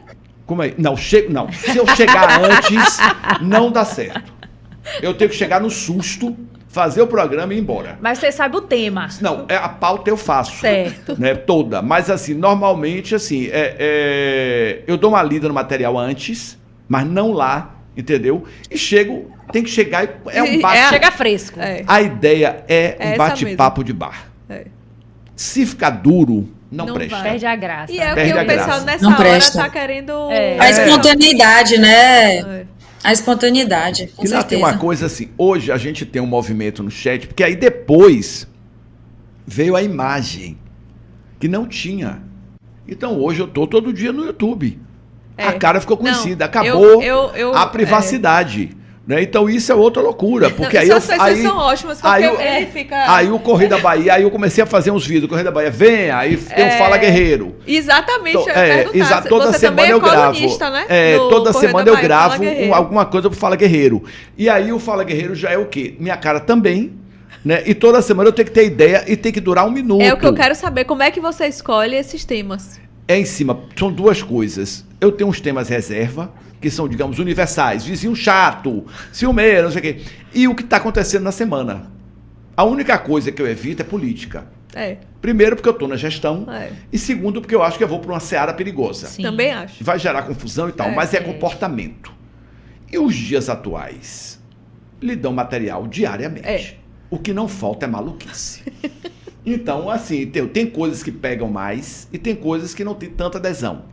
Quanto mais venenoso eu for, mais eu tenho likes. Quanto mais for um assunto complicado, por exemplo, eu falei o negócio da magreza. Sim. Você está querendo mandar no corpo feminino. Aí tem a reação, mas a reação aumenta os likes. Né? E quando eu sou mais tranquilo, faço uma coisa mais leve e tal, aí não tem tantos likes. Né? Mas assim, é divertido, primeiro porque eu exercitei muito o meu controle de tempo. Dificilmente eu estouro. Então eu sei que eu tenho 1 minuto, tem que ser 55 segundos. 50, 52. Então eu já tenho que ir na cabeça assim, o tema é esse, eu só posso falar sobre ele. Porque se eu dividir, não cabe. Então eu vou ali, pam, pam, pam. Porque o rádio tem uma coisa, é um dado meu muito interessante. Uma coisa que eu sempre tive foi essa noção de barrigada. O que é a barrigada? É o momento em que você cai. Não fala assim, a novela está com a barriga. Né? O espetáculo teatral tem um momento que cansa. Então, eu sempre fui um cara que lidou bem com o tempo. Eu percebo, não, essa cena está cansativa, tem que tirar metade. Isso aqui tá chato, tá longo. Então, o rádio dá esse time. Eu sei como é que aquilo... Eu tenho um relógio na minha cara, então eu sei o tempo que eu vou ficar no ar. Eu sei onde é que eu tenho... O programa começa a ficar frio. Por exemplo, hoje eu já percebo, o Roda Baiana era mais opinativo, o Revelha é mais humor. Então, o que é que acontece no Revelha? Alguns convidados não dá para ir. Porque um convidado que não tem humor, o público começa, tira essa miséria daí. Você não imagina o que é o chat da gente. Baixaria pura. E o pior, as pessoas se comunicam entre si, Meu Deus. discutem temas, esquecem do programa. Começam conversas em paralelo, absurdas. E o pior é que a maioria das pessoas estão no carro, né? E outra... Não, às vezes em casa, muita gente... Não é 13 horas? É 13 horas, muita gente... e tem uma loucura assim. Tá desafinando essa desgraça, tira daí. Não, gente, é assim, não dá pra vacilar. Porque assim, ali eu não leio, mas pode vir um telefonema fatal. Que o telefonema eu não sei o que é. Ninguém sabe, Aí quem a pessoa vem. pode dizer qualquer loucura, entendeu? Porque é engraçado, né? Como um baiano opina, eu fico vendo programa de futebol. As pessoas, são vários técnicos ali ligando, todo mundo, né? sabe Eu tudo. acho que a escalação não poderia ser essa, não sei o quê, e tarará. E aí, e tem outro dado. Se eu der um conselho para assistir uma coisa ruim, me pegam na rua. Você mandou eu ver essa peça, uma bomba? Aí hoje eu digo assim, olha, não assisti. Então o risco é seu. Ou então eu digo, vale a pena. Agora também assim, aí eu tenho que ficar ligado. Por exemplo, adolescente, se eu tô atrasado, tem que ver urgente. Porque as pessoas ficam, e aí, o que é que você achou? Aí hoje vale tudo, tem que ver o primeiro capítulo. Porque amanhã, e o que é que você achou, Guerreiro? Vale tudo. O povo quer saber sua opinião. Aí Todo eu mundo tenho vai lhe que perguntar. aí eu tenho que estar ligado, entendeu? Por exemplo, Luiz Caldas fez um programa de Serginho Grossman no sábado, que assim, encantou os baianos, porque Luiz é um artista sensacional, que para mim não tem o reconhecimento merecido. Então muita gente não sabia que ele é um exímio guitarrista, entendeu? Que ele é um cara que compõe milhares de músicas, que ele treina todo dia horas do instrumento. Então quando o Serginho leva ele lá, aí hoje no programa direto, Luiz Caldas. Então, assim, tem essa relação direta com o que está acontecendo. E eu não posso não saber alguma coisa que esteja muito em voga. Isso é outra loucura. Eu tenho que estar ligado. Tem que saber tudo. Porque alguém liga, eu faço, e aí? Entendeu? Não ouvi falar. É complicado. Agora, eu prefiro assumir do que dizer besteira. Claro, é melhor. Não pode ser Glória Pires, não tenho como opinar. Naquele Oscar virou meme, né? Então, não, eu tenho que dar, ou então dizer logo, ó, gente, não estou sabendo do que se trata. É melhor. É melhor. Porque senão você vai ser bombardeado. Agora, a tônica é o humor. Né? E as pessoas gostam disso. Tanto que eu digo assim, eu tenho que ligar a chave. Se eu não tiver legal, não interessa. Eu tenho que entrar no ar alucinado. Porque as pessoas começam, o que é que Guerreiro tem hoje? Não, e você O que é que está acontecendo? Fica... Ao contrário, eu tenho que controlar a velocidade. Porque às vezes as pessoas ligam, a produtora faz assim, pare, deixe o entrevistado falar. Já recebo logo a indicação, né? Assim, e se for um entrevistado que eu embarque, que seja um entrevistado que eu tenha intimidade, o risco é dobrado. Porque aí você pode sai virar um delírio, né? Agora também tem aquele entrevistado da resposta curta. Aí é fogo, hein? Gal Costa. Taratã. É isso aí, isso acabou. Taratã. Você tem que fazer 70 perguntas. Né? Porque não rende. Acontece, Acontece. Tum, tantã. Aí você faz assim, o que é que eu faço? Ou então, às vezes, fala assim, ó, deixa eu pensar aqui. Peraí, rapidinho. Aí você pergunta a coisa, aí fala, não tem. Não tô lembrando agora. E já tiveram os casos, assim, uma produtora foi e virou pra mim antes de começar, eu não sei o que eu estou fazendo aqui. Eu disse, a porta é a serventia da casa. Aí, é uma grosseria. Aí, ela... não, eu vou fazer. Tá. Oxi. Eu não sei o que eu estou fazendo aqui. Quem foi que ele trouxe a força? Né? Entendeu? E o pessoal, por exemplo, também que chega... né, Guerreiro? E o pessoal que chega com medo. Tipo, o que é que Guerreiro vai fazer comigo? Porque quem não tem costume de lidar com o humor, fica assustado. Aí eu percebo e vou quebrando. Sim. Relaxe. Fique tranquilo. E a pessoa vai, entendeu? Às vezes Fica começa muito assustado e no decorrer do programa vai se soltando. Agora, tem um famoso programa Cabeção. Como é? aquele discurso, que nem eu agora. Vixe, Maria. Aí vai pro intelectual, aí é tese tal, é escritor tal, é pensador tal. Aquela pessoa que entende tudo. Aí eu já, ó, gente, a audiência tá caindo. Eu digo logo, vamos agilizar, vamos dar risada. Se não, aí eu tenho que inventar uma loucura no meio pra poder puxar, pra ver se quebra, porque senão fica aquelas teorias e a plateia não tô entendendo nada. Outro truque, quer ver isso, outro truque do rádio, você não pode ser o sabe-tudo. Sim, é chato, né? Conheço várias pessoas que tiveram um programa que acabou por isso. Eu, inclusive, às vezes, eu digo coisas no ar que eu sei que eu digo que eu não sei. Porque você fica humano. Você mostra ao ouvinte que você também erra, que você também tem dúvidas. Tem que eu tenho um relincho gravado, que aí eu digo, não sei, Cláudio Sacramento, solte o relincho. Ele solta o relincho para dizer que eu tô por fora em relação àquele assunto. Entendeu? Que aí isso dá uma pegada assim, olha, tem coisas que ele não sabe. Não posso saber tudo. Né?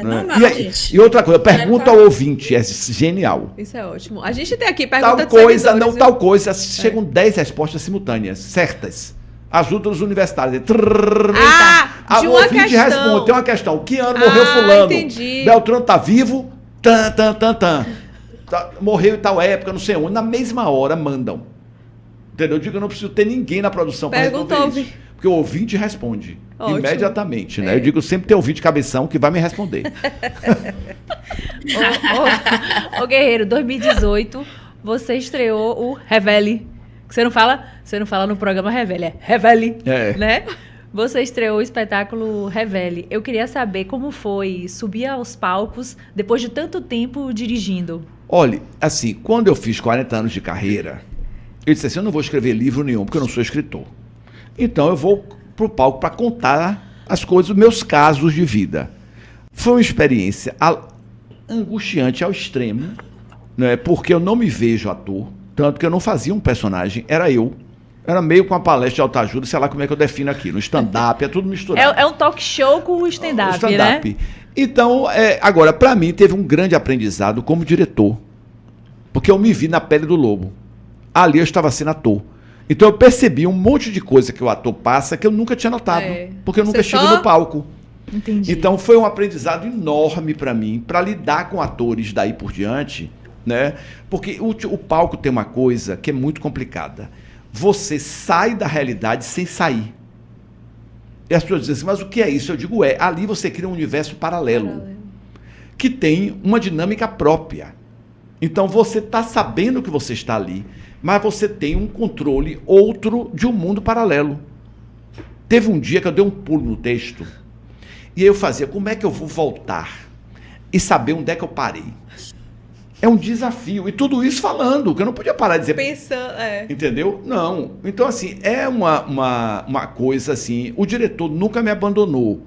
Então, às vezes, eu passava e dizia, tá sem luz aqui, tô no escuro. Então, tinha a leitura do diretor. Mas aí, João Sanches fez um trabalho muito legal e Daniel Arcades fez a dramaturgia e eu tinha um suporte. Agora, tinha um negócio de uma cadeira, que era o cenário, que era uma cadeira elétrica que desarmava no final. Que essa cadeira... E aí? Claro que tinha um dia que ela caía, tinha um dia que ela não caía. Teve um dia que eu chutei a cadeira, quase quebrei a perna, porque eu puxava o negócio, a cadeira não quebrei, desgraça essa cadeira. Aí... Ela vai cair agora. E teve um dia também que botaram fora do lugar, quase cai no público. Eu tomei um choque horroroso, dei um pulo para trás. Então assim, então hoje se eu voltar a fazer o Revele 2, eu já vou fazer sem cenário. Não quero ter nada me angustiando. A cadeira nem pensar. Olha, quando faltava 10 minutos, eu já fazia. E a cadeira? Será que cai? Tinha um negócio que eu botava na cabeça também, um capacete, que eu disse ao diretor, esse capacete não cabe na minha cabeça. Não, isso é impressão sua. Estreei, aí o capacete ficou do lado. Aí meu terapeuta, o menino maluquinho de Ziraldo, a panela, fiquei revoltado. Aí peguei um balde, enfiei na minha cabeça e falei, João, minha cabeça tem a dimensão desse balde, não é desse capacete. Vá fazer um capacete novo. Que aí é aquela história do ator, que muitas vezes tem que brigar com o figurino, brigar com o cenário. Né? Eu entendi, a partir de agora, assim, a roupa é essa, tá bem? Tá, pronto, aprovado. O ator não gostou, a atriz não gostou, não entra. Porque a pessoa não vai estar ali bem, aquilo ali vai impactar, né? Agora, 5 minutos antes de você entrar, são os piores momentos da vida de qualquer ser humano. Atores com 40 anos de carreira, 50, chega na hora de entrar em cena. E outra coisa, e a plateia? Tinha um cara que ia várias vezes, ficava na primeira fila assim. Ixi. Aí eu ficava assim, não posso olhar pra ele. Eu não posso olhar pra ele, que eu vou deprimir. Porque assim, tem essas pessoas, eu digo assim, amigo da onça. Né? Ele fica, vai dizer assim, não tô gostando de nada. Mas tá lá. Mas tá lá. Tem uma história da Banda Eva genial, que tem um lugar que eles passavam todo ano. E o cara ficava assim, ó. Então, eles já passavam e diziam, nem olhe, que ele tá ali. Aí o cara fazia, oi! Aí, ó. Fazia assim o sinal de negativo. Teve um cara que discutiu, Ivete discutiu com alguém que estava direto dizendo a ela, toque, o repertório tá péssimo, não teve um negócio. Eu vi, ela deu aí ela não aguentou. Toda hora o homem ficava, o repertório tá horroroso. E ela ainda fala que ela faz a leitura labial. Que é um inferno isso. Um inferno. Que ela tá lá de cima, agora, mas que ela tá olhando as pessoas, ela consegue fazer a leitura labial do que as pessoas estão falando. Tem um dado louco assim, o humor, por exemplo, tem plateias que gargalham. E tem plateias que adoram, mas não dão risada. Então você tem que tomar muito cuidado. E o dia da semana muda tudo. Sexta-feira é happy hour. Sexta-feira né? As pessoas vão se divertir. Sábado é mais careta, casal. Então fica aquela coisa mais discreta. E domingo é cachaçada. Eita. É mesmo? Domingo é cachaçada? Rapaz, já foi gente ver café de canga. Mentira. Uma mulher da praia. A mulher com pé de areia. Eu falei, gente, o que é que eu faço com essa criatura? Meu e Deus. uma que ficava assim, ó. No meio da peça, levantava, vou no banheiro. Aí passava. Não, tudo que você puder imaginar em plateia, eu já vivi. Queda, entendeu? Interferência. No Cafajeste, por exemplo, assim, a pessoa começar a dar o texto, entendeu? Assim, comédia, espere tudo. E tudo pode acontecer. Se você abrir a brecha, o baiano já não gosta. Né, ele quer participar. Você abriu a brecha, se prepare, tá no play, vamos brincar. É verdade. Que é a mesma coisa do pessoal que abre a vida pessoal na rede social. Ah, mas estou interferindo na minha vida. Sim. Estão invadindo a minha privacidade. Se você está mostrando tudo, você quer o quê? Não dá. Então, ou você se reserva, ou você bota a sua vida ali. Né? Então, gente, não reclame. É fogo, viu? E branco, o Revelli nunca te deu, não, né? Sim, já teve um dia que eu dei um pulo horroroso ele no falou espetáculo. Que ele foi para o final. Voltei, entendeu? Foi uma loucura. Agora, hoje tem atores, por exemplo, Vera Holtz, ela botou um ponto em cena. Ela botou uma pessoa acompanhando o texto. Entendeu? Porque isso é legal, porque às vezes você tem uma falha de memória, se a pessoa está ali contextualizada, ela vai dar seu texto. Sim. Porque a uma certa idade, não tem como, gente, é muita coisa. E desconcentra ali rapidinho, o texto foge. Televisão tem ponto, que eu já considero uma loucura. Porque você ouve antes de falar. Então, a pessoa está falando com você está ouvindo o que ela vai dizer. O que ela vai dizer, eu acho estranho. Mas a memória tem um momento que você não decora. Ainda mais depois do Covid. É muita coisa, entendeu? Vá, Dani, estamos chegando aqui em momentos finais. Eita, ô Guerreiro, com mais de 40 anos dedicado à cultura, qual é o paralelo que você traça comparando, né, a nossa cultura, a cultura baiana, com a cultura brasileira? Eu acho que a gente tem uma marca muito forte, né, cultural, talvez uma das identidades mais fortes do país.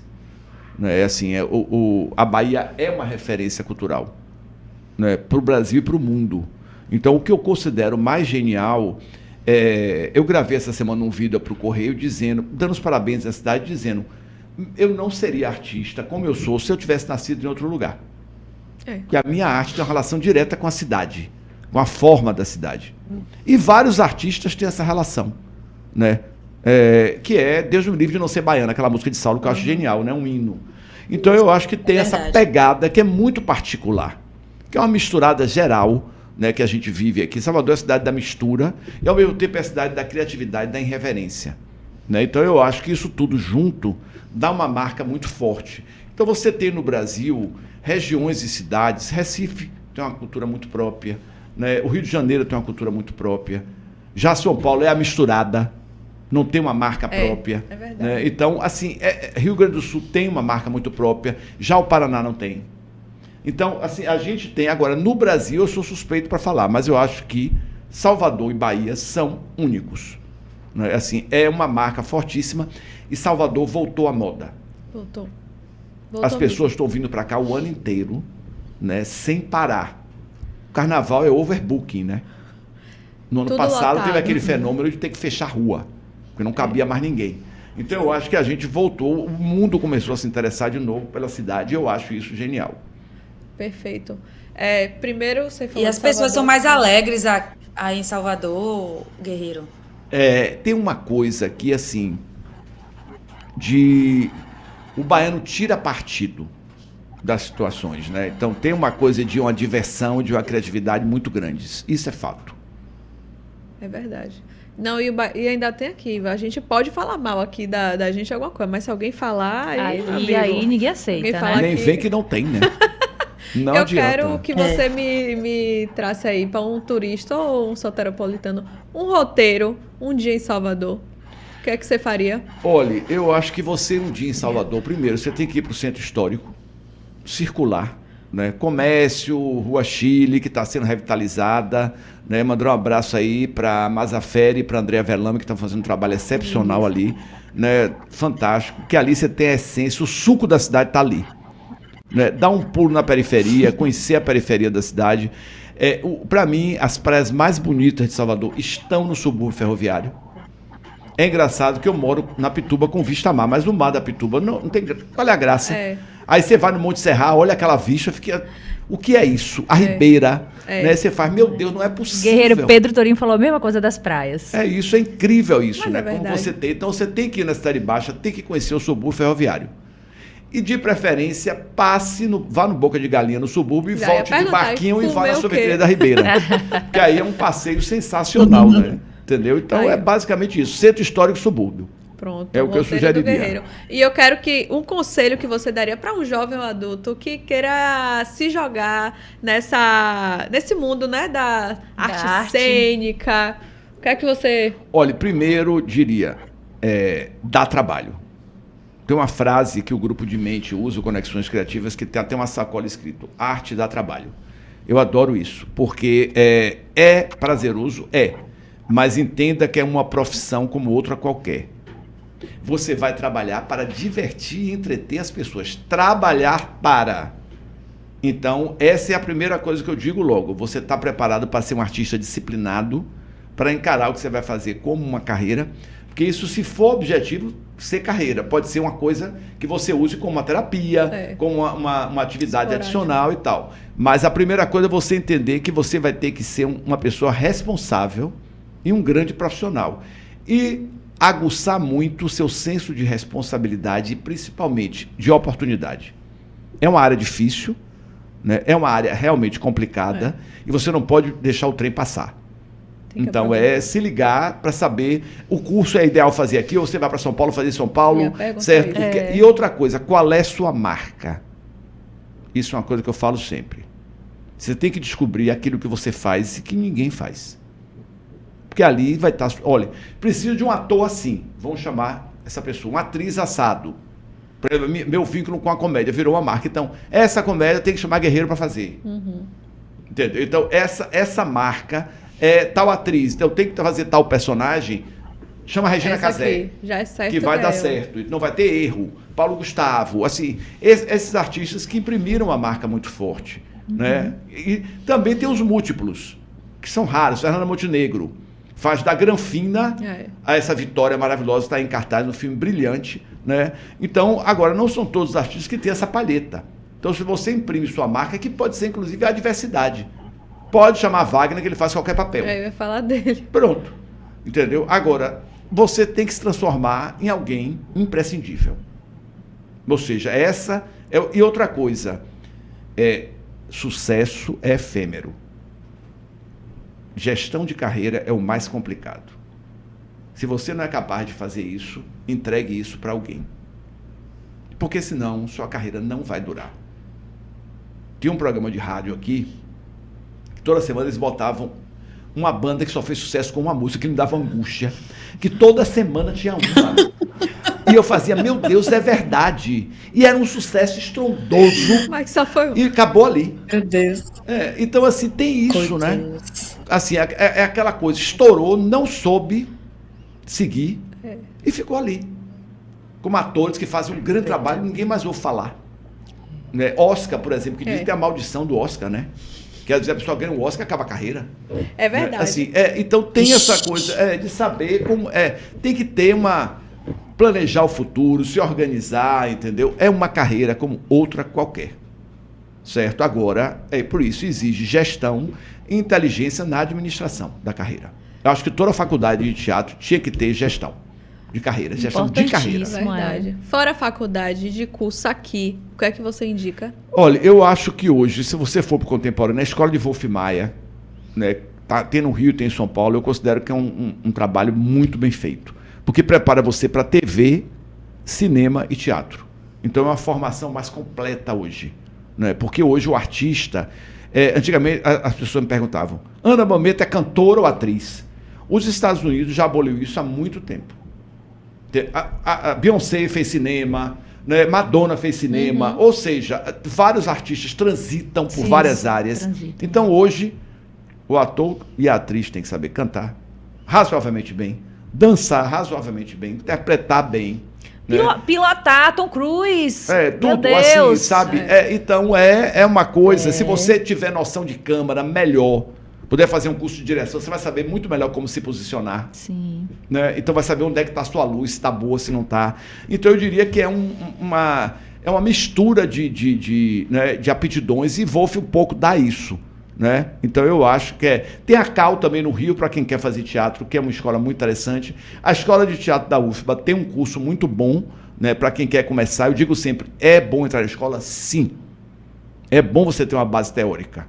Né? É sempre bom. Inclusive para você testar se é isso que você quer. E outra coisa, se você fizer uma coisa por acaso der certo, vai estudar. Porque não pense que é só espontaneidade, não. Tem treino também. Né? O ator trabalha com uma máquina que é o próprio corpo. Então, aquela velha teoria. O ator bêbado, o ator na madrugada, no outro dia está rouco. Não pode. Não pode. No outro dia está em cena bocejando. Como é que pode? Não dá. Não pode. Né? Tem que estar com o que é que ele tem? Qual é o instrumento de trabalho dele? É o corpo. O corpo é então, ele não pode estar, entendeu, esgotado, com a cara cansada, entendeu, perder a voz e por aí vai, né? É verdade. Boa. Antes de finalizar, vamos fazer aqui um quiz engraçadinho que eu tô vendo aqui, que é: o que tem mais no meio teatral? Talento ou ego? Olha, as duas coisas, tá? Normalmente, um ego inflado derruba um talento. Às vezes o talento é bom, a pessoa é talentosa, mas o ego, se crescer demais, o talento fica em segundo plano e esse profissional cai. Tem uma coisa que a gente chama hoje, que eu denominei de os inviáveis. O que é isso? São artistas talentosíssimos, mas que você sabe, vai dar trabalho, não chama. Astros.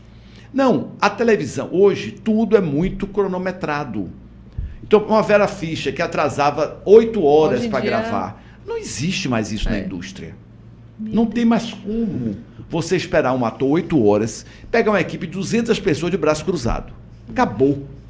Então, o ego, ele pode vir. É importante que você tenha uma autoconfiança. Mas na hora que isso extrapola, você pode ser talentoso como você for, o mercado lhe expurga e você não trabalha mais.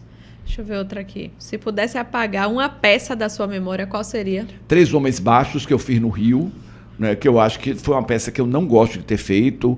O Sumiço da Santa, que eu montei de Jorge Amado, também acho um espetáculo fraquíssimo. É bom deixar claro assim, eu considero assim que eu tive peças que eu gosto muito, peças mais ou menos e peças terríveis.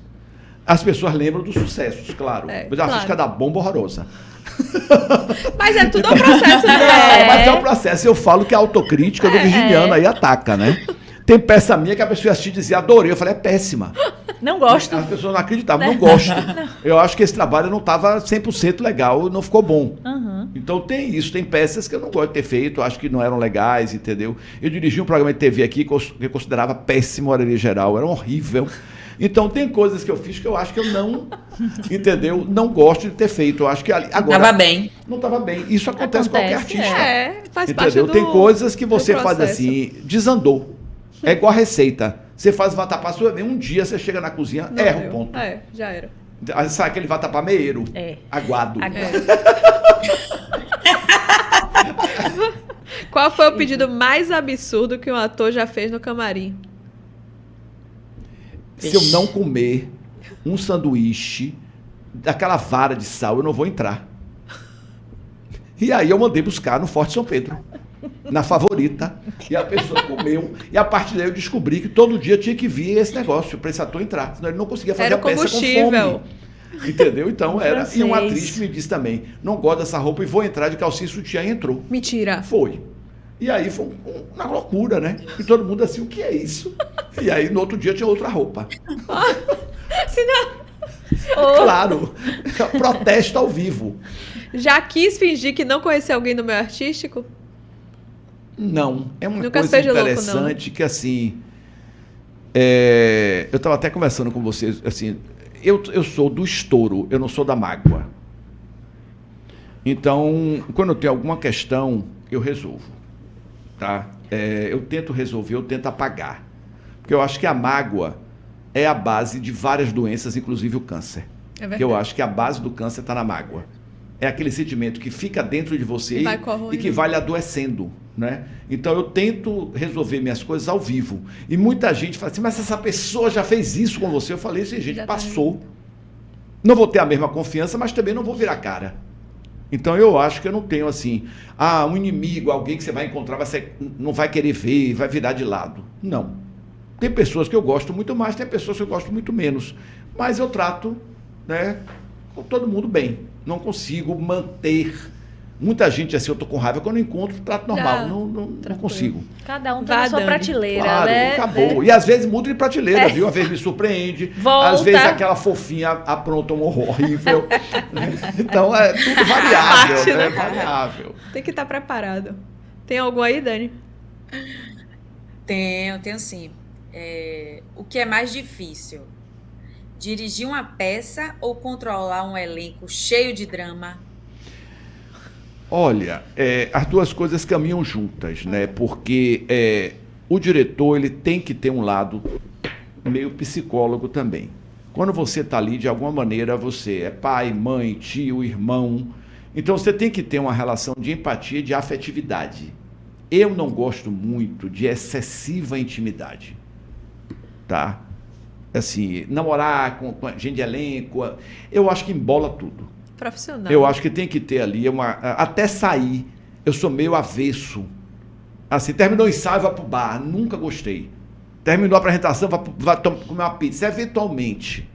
Porque eu acho que tem alguma coisa ali, né, que se ficar muito próximo pode degringolar. Claro que eu tenho amigos formados no meio teatral, de audiovisual, que são amigos agora independe de trabalho. Formou-se uma amizade que extrapolou. Agora, tá nessa agonia, tá com elenco para tudo quanto é canto, com aquela...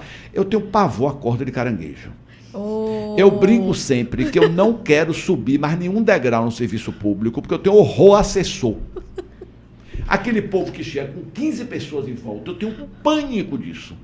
Entendeu? Assim, sabe? Uma pessoa do lado, outra do outro, puxa para cá, puxa para lá, fale isso, fale aquilo, não tem a menor condição.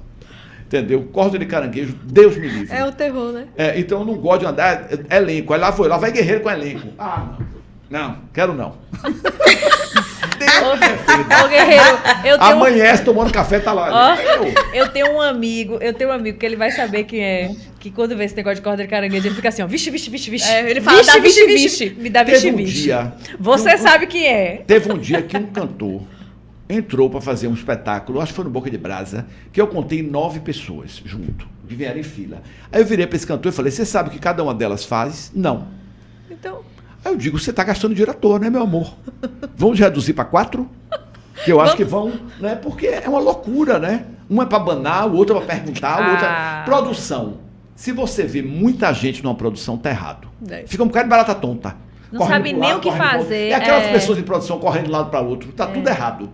Né? Se está correndo de um lado para o outro, tá perdido. Não sabe o que está fazendo ali.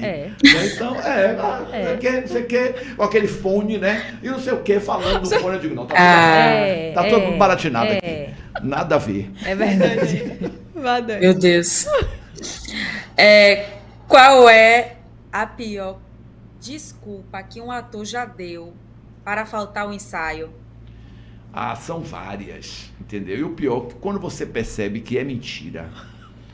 Eu tenho uma coisa comigo que dá super certo. Sinceridade. Se você for sincero, qualquer situação é possível de ser administrada. Agora, quando você enrola, né, que está na cara que você está enrolando, não vai funcionar. Eu me lembro até hoje, quando eu estava fazendo Povo de Poesia, uma vez um refletor deslocou para a plateia. E o iluminador não viu e não afinou. Começou a peça inteira, uma pessoa da plateia com a luz em cima. Uma coisa Desagradável. desagradável. Aí terminou a peça e o iluminador, sempre aquela luz esteve ali. Eu digo, então mudei a proposta da peça. Tem um ator a mais. E aí foi uma discussão que varou, assim, 2 horas de discussão. Se ele tivesse dito, não revisei, não deu tempo e me enganei. Acabou. Pronto. Ponto. Então, olha, não pude vir hoje, que eu tive um problema sério. Avisa. Vai ser um transtorno. Vai. Mas, entendeu? Tudo pode acontecer. Ou peguei no sono, estava exausto. Pronto. Agora, essa coisa de tentar enrolar, a verdade vem. Não adianta. Tem mais alguma aí, Daniele? Você prefere... Tenho sim, mais a última. Você prefere lidar com um ator sem talento, mas ele é humilde, ou um gênio que é insuportável? Meio termo. Né? Às vezes, tem atores que têm talento, mas não têm vocação. Aí você tem que ficar o tempo todo puxando. E tem aqueles que não têm tanto talento, mas têm vocação. E ele vai trabalhar muito e vai chegar. Então, o ideal é nem uma coisa de mais, nem outra. Nem outra. Né? Então, às vezes, ele é muito talentoso, mas é um pepino para administrar. Então, vai virar um problema. Então, bota o fraquinho, o mediano, vai dar conta do negócio. Né? Guerreiro, qual o maior mico que você já passou no palco? No palco foi muito pouco tempo, né, que eu vivi. Eu trabalhei muito pouco, né, no teatro, mas assim, eu tenho uma agonia com anão. Então, assim, eu não sei nem se é nanofobia, tem algum nome para isso. É mesmo? É nanofobia, acho que é nanofobia. E não tem nada de preconceito, nada, é uma gastura qualquer. Sim, sim. E aí, uma vez, eu estava fazendo revelio e tinha uma cena de plateia. Uma mulher da polícia, que eu nunca vi na minha vida, virou e fez assim, você tem o mesmo pânico que eu tenho pavor anão. Aí ficou um silêncio horroroso, entendeu? Situação. E aí eu comecei a brincar com isso e tal, não sei como é que ela soube. E ela chegou na hora da plateia, entendeu? Se é revela, ela revelou. Entendeu? E o outro que fez assim, as Meu pessoas aqui Deus. sabem que você é ótimo de cama, eu nunca vi. Aí ficou aquele clima. A fama. Entendeu? Que bom que a fama é essa, né? Confusão afetiva, brigalhada no final, um inferno. Eita. É Entendeu? isso? Do nada. Então, assim, é aquela história. Botou a plateia nada. pra falar, esteja Já preparado. era. Que pode vir qualquer bomba. Meu Deus. Entendeu? Assim, eu me lembro dessas 2 e olha que eu fiquei pouco tempo em cena. É. 1 ano. Imagino que o povo não passa por aí. Né? E, obviamente, Meu eu, como Deus. plateia, eu sou o rei do cochilo. O que é isso? Se eu estiver vendo uma coisa que eu não gosto, eu durmo. Rapidamente. Ah, é? E uma vez eu fui ver um espetáculo, cochilei e a atriz viu. Desceu e me acordou debaixo de tapa. E aí, é claro que eu tomei um choque. Eu tomei um choque horroroso. Acordei sem saber onde eu estava. Entendeu? E levei assim uns 4, 5 segundos para entender o que era aquilo. E era Eu sua dormi. amiga ou? Não, eu conhecia ela, ficou revoltada comigo. Como é que você vem dormir na minha peça? Entendeu? E foi Marisa Hort. Então, assim, e aí foi uma loucura, porque realmente ela me puxou pro palco, foi uma loucura. Eu saí traumatizado, nunca mais eu cochilei. Porque eu digo, não quero mais viver isso. Meu Deus, Magda. Magda, não foi uma peça dela que eu não sei porquê, esse dia eu estava cansado, não era nem ruim, mas eu cochilei. Olha, eu digo sempre, consultório médico, eu pergunto assim, o médico vai levar quanto tempo? 1 hora. Me acorde. Eu viro na cadeira e durmo. E é igual o marido de Gabi, meu marido é assim. A gente Na tá chamando hora. ele de tio Paulo. Na hora Aquele eu do durmo, banco. Ele é assim, Quando ele eu não tinha encostou, carro, foi. Eu sempre morei na Pituba. A pessoa que sentava junto de mim, eu fazia, me acorde no Largo de Amaralina. E era batata, a pessoa fazia, Largo de Amaralina. Aí eu levantava e soltava. Meu marido fala que tá em stand-by. Stand-by. Eu já fui parar no aeroporto de Me noite. acordei no Largo de Maravilha. Dormindo, lá vou eu. Viagem interestadual, eu durmo na hora que eu sento e só acordo no destino. Que beleza, eu não sou assim, Adeus, não. agora avião é cada dia mais apertado. Você Rapaz, dorme e toma fogo. cadeira na cara. É. Né? Não É tem nem verdade. como, né? É uma verdade. loucura. Terrível. É verdade. Ô, Guerreiro, se tivesse que escolher um bordão pra definir o teatro, qual seria? Um bordão, assim, o teatro é a reinvenção da vida, eu diria isso. Assim, não chega a ser um bordão, mas entendeu? Para mim é o que define o teatro. Né? Você reinventa a vida, você não copia, não é jornalismo. Né? O grande desafio da arte, de um modo geral, é reinventar, ressignificar a vida. E quando isso é bem feito, as pessoas colam, se apaixonam, criam uma relação muito forte. Uma última. Por que você nunca foi pra TV ou cinema? Ou Olha, eu tô enganada? é isso, eu estou começando agora a experimentar o audiovisual. Né? O que é que acontece com a TV e o cinema, que são um elemento que me dá uma certa agonia, que é aquela coisa de você ter que cuidar nos mínimos detalhes. Então, por exemplo, aí eu fiz um seriado, agora eu estou terminando de corrigir tudo. Não acaba nunca. Porque tem que estar perfeito. Não, assim, e no teatro não. Fez, errou, acabou. Na TV volta. Aí, ó, pra aqui, ó, apareceu tal coisa, a luz não estava boa, o crédito está errado. Então isso me angustia. Uma cena de 30 segundos, que né? Isso não vai acabar nunca. Então, a TV tem o audiovisual tem essa coisa, certo? De você ficar ali na mesa de edição, vai e volta. E isso realmente é uma coisa que me dá uma certa agonia, né? Porque você nunca acaba aquilo, você não aguenta mais olhar, entendeu? Já não dá mais risada nenhuma.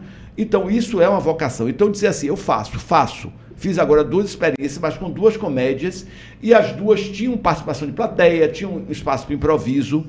Então, é uma coisa assim, a técnica. Hoje a TV está num padrão, né, que você não pode fazer um produto ruim.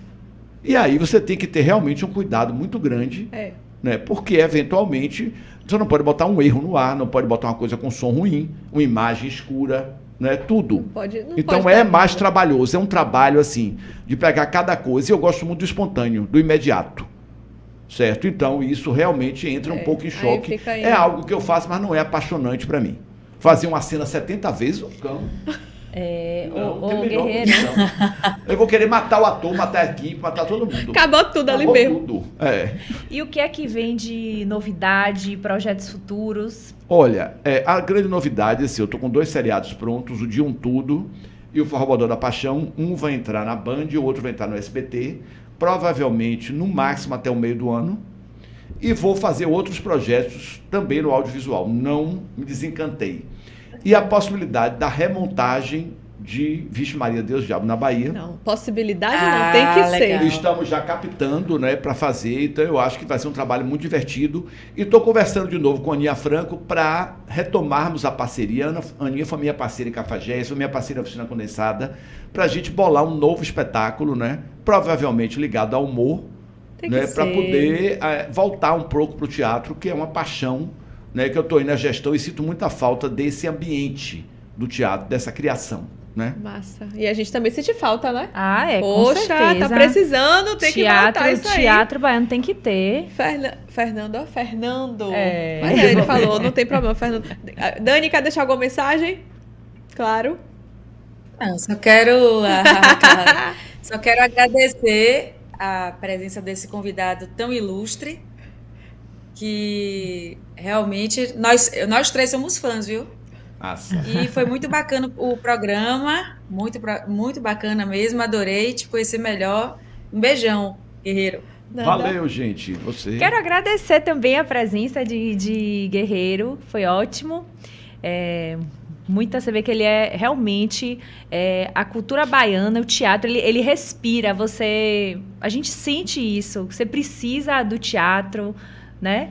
E assim, foi um episódio maravilhoso e agradecer mesmo. Foi Obrigada, ótimo. Guerreiro. Minhas irmãs já falaram tudo, mas foi incrível ter você aqui, conhecer você melhor. Esse episódio aqui ficou aqui agora. Quer conhecer Fernando Guerreiro? Assista, né? 5 horas de duração, tem que ver capítulos. 2 horas, viu? 2 horas. 2 horas, campeão. Em capítulos, viu? Ave Maria, veja capítulos. É igual aquele filme, O Brutalista, que tem 3 horas e meia. Eu digo, o cão que vai ver isso. Série, eu vou ver. Mas tem eu vou ver aos poucos. É isso, tem gente que às vezes fala comigo e fala assim: olha, eu assisti até a tua parte, mas eu quero assistir o resto, porque eu não tô assistindo todo, viu? Agora faça os cortes, que eu adoro, né? As frases de efeito. Ele falou que fica tenso com os cortes. Valeu, gente. Sucesso Obrigada. pro programa. Mais uma vez, um abraço aí para todo mundo aqui do Bahia Notícias, um grande parceiro, né? O Ricardo, todo mundo, jornalistas todos, né? E vocês, simpaticíssimas e inteligentes. Uma entrevista só dura se tiver bons entrevistadores. Caso contrário, não anda. Pô, que e bacana. Aqui realmente foi sensacional. Senão, hoje eu estou na ressaca dos eventos, então não aguentaria ficar 2 horas falando se fosse um porre. Então realmente funcionou. Sucesso para vocês. Maravilhoso. Muito obrigada. Até a próxima, gente. Ficamos com esse episódio incrível com o Fernando Guerreiro. Um beijo. Beijo.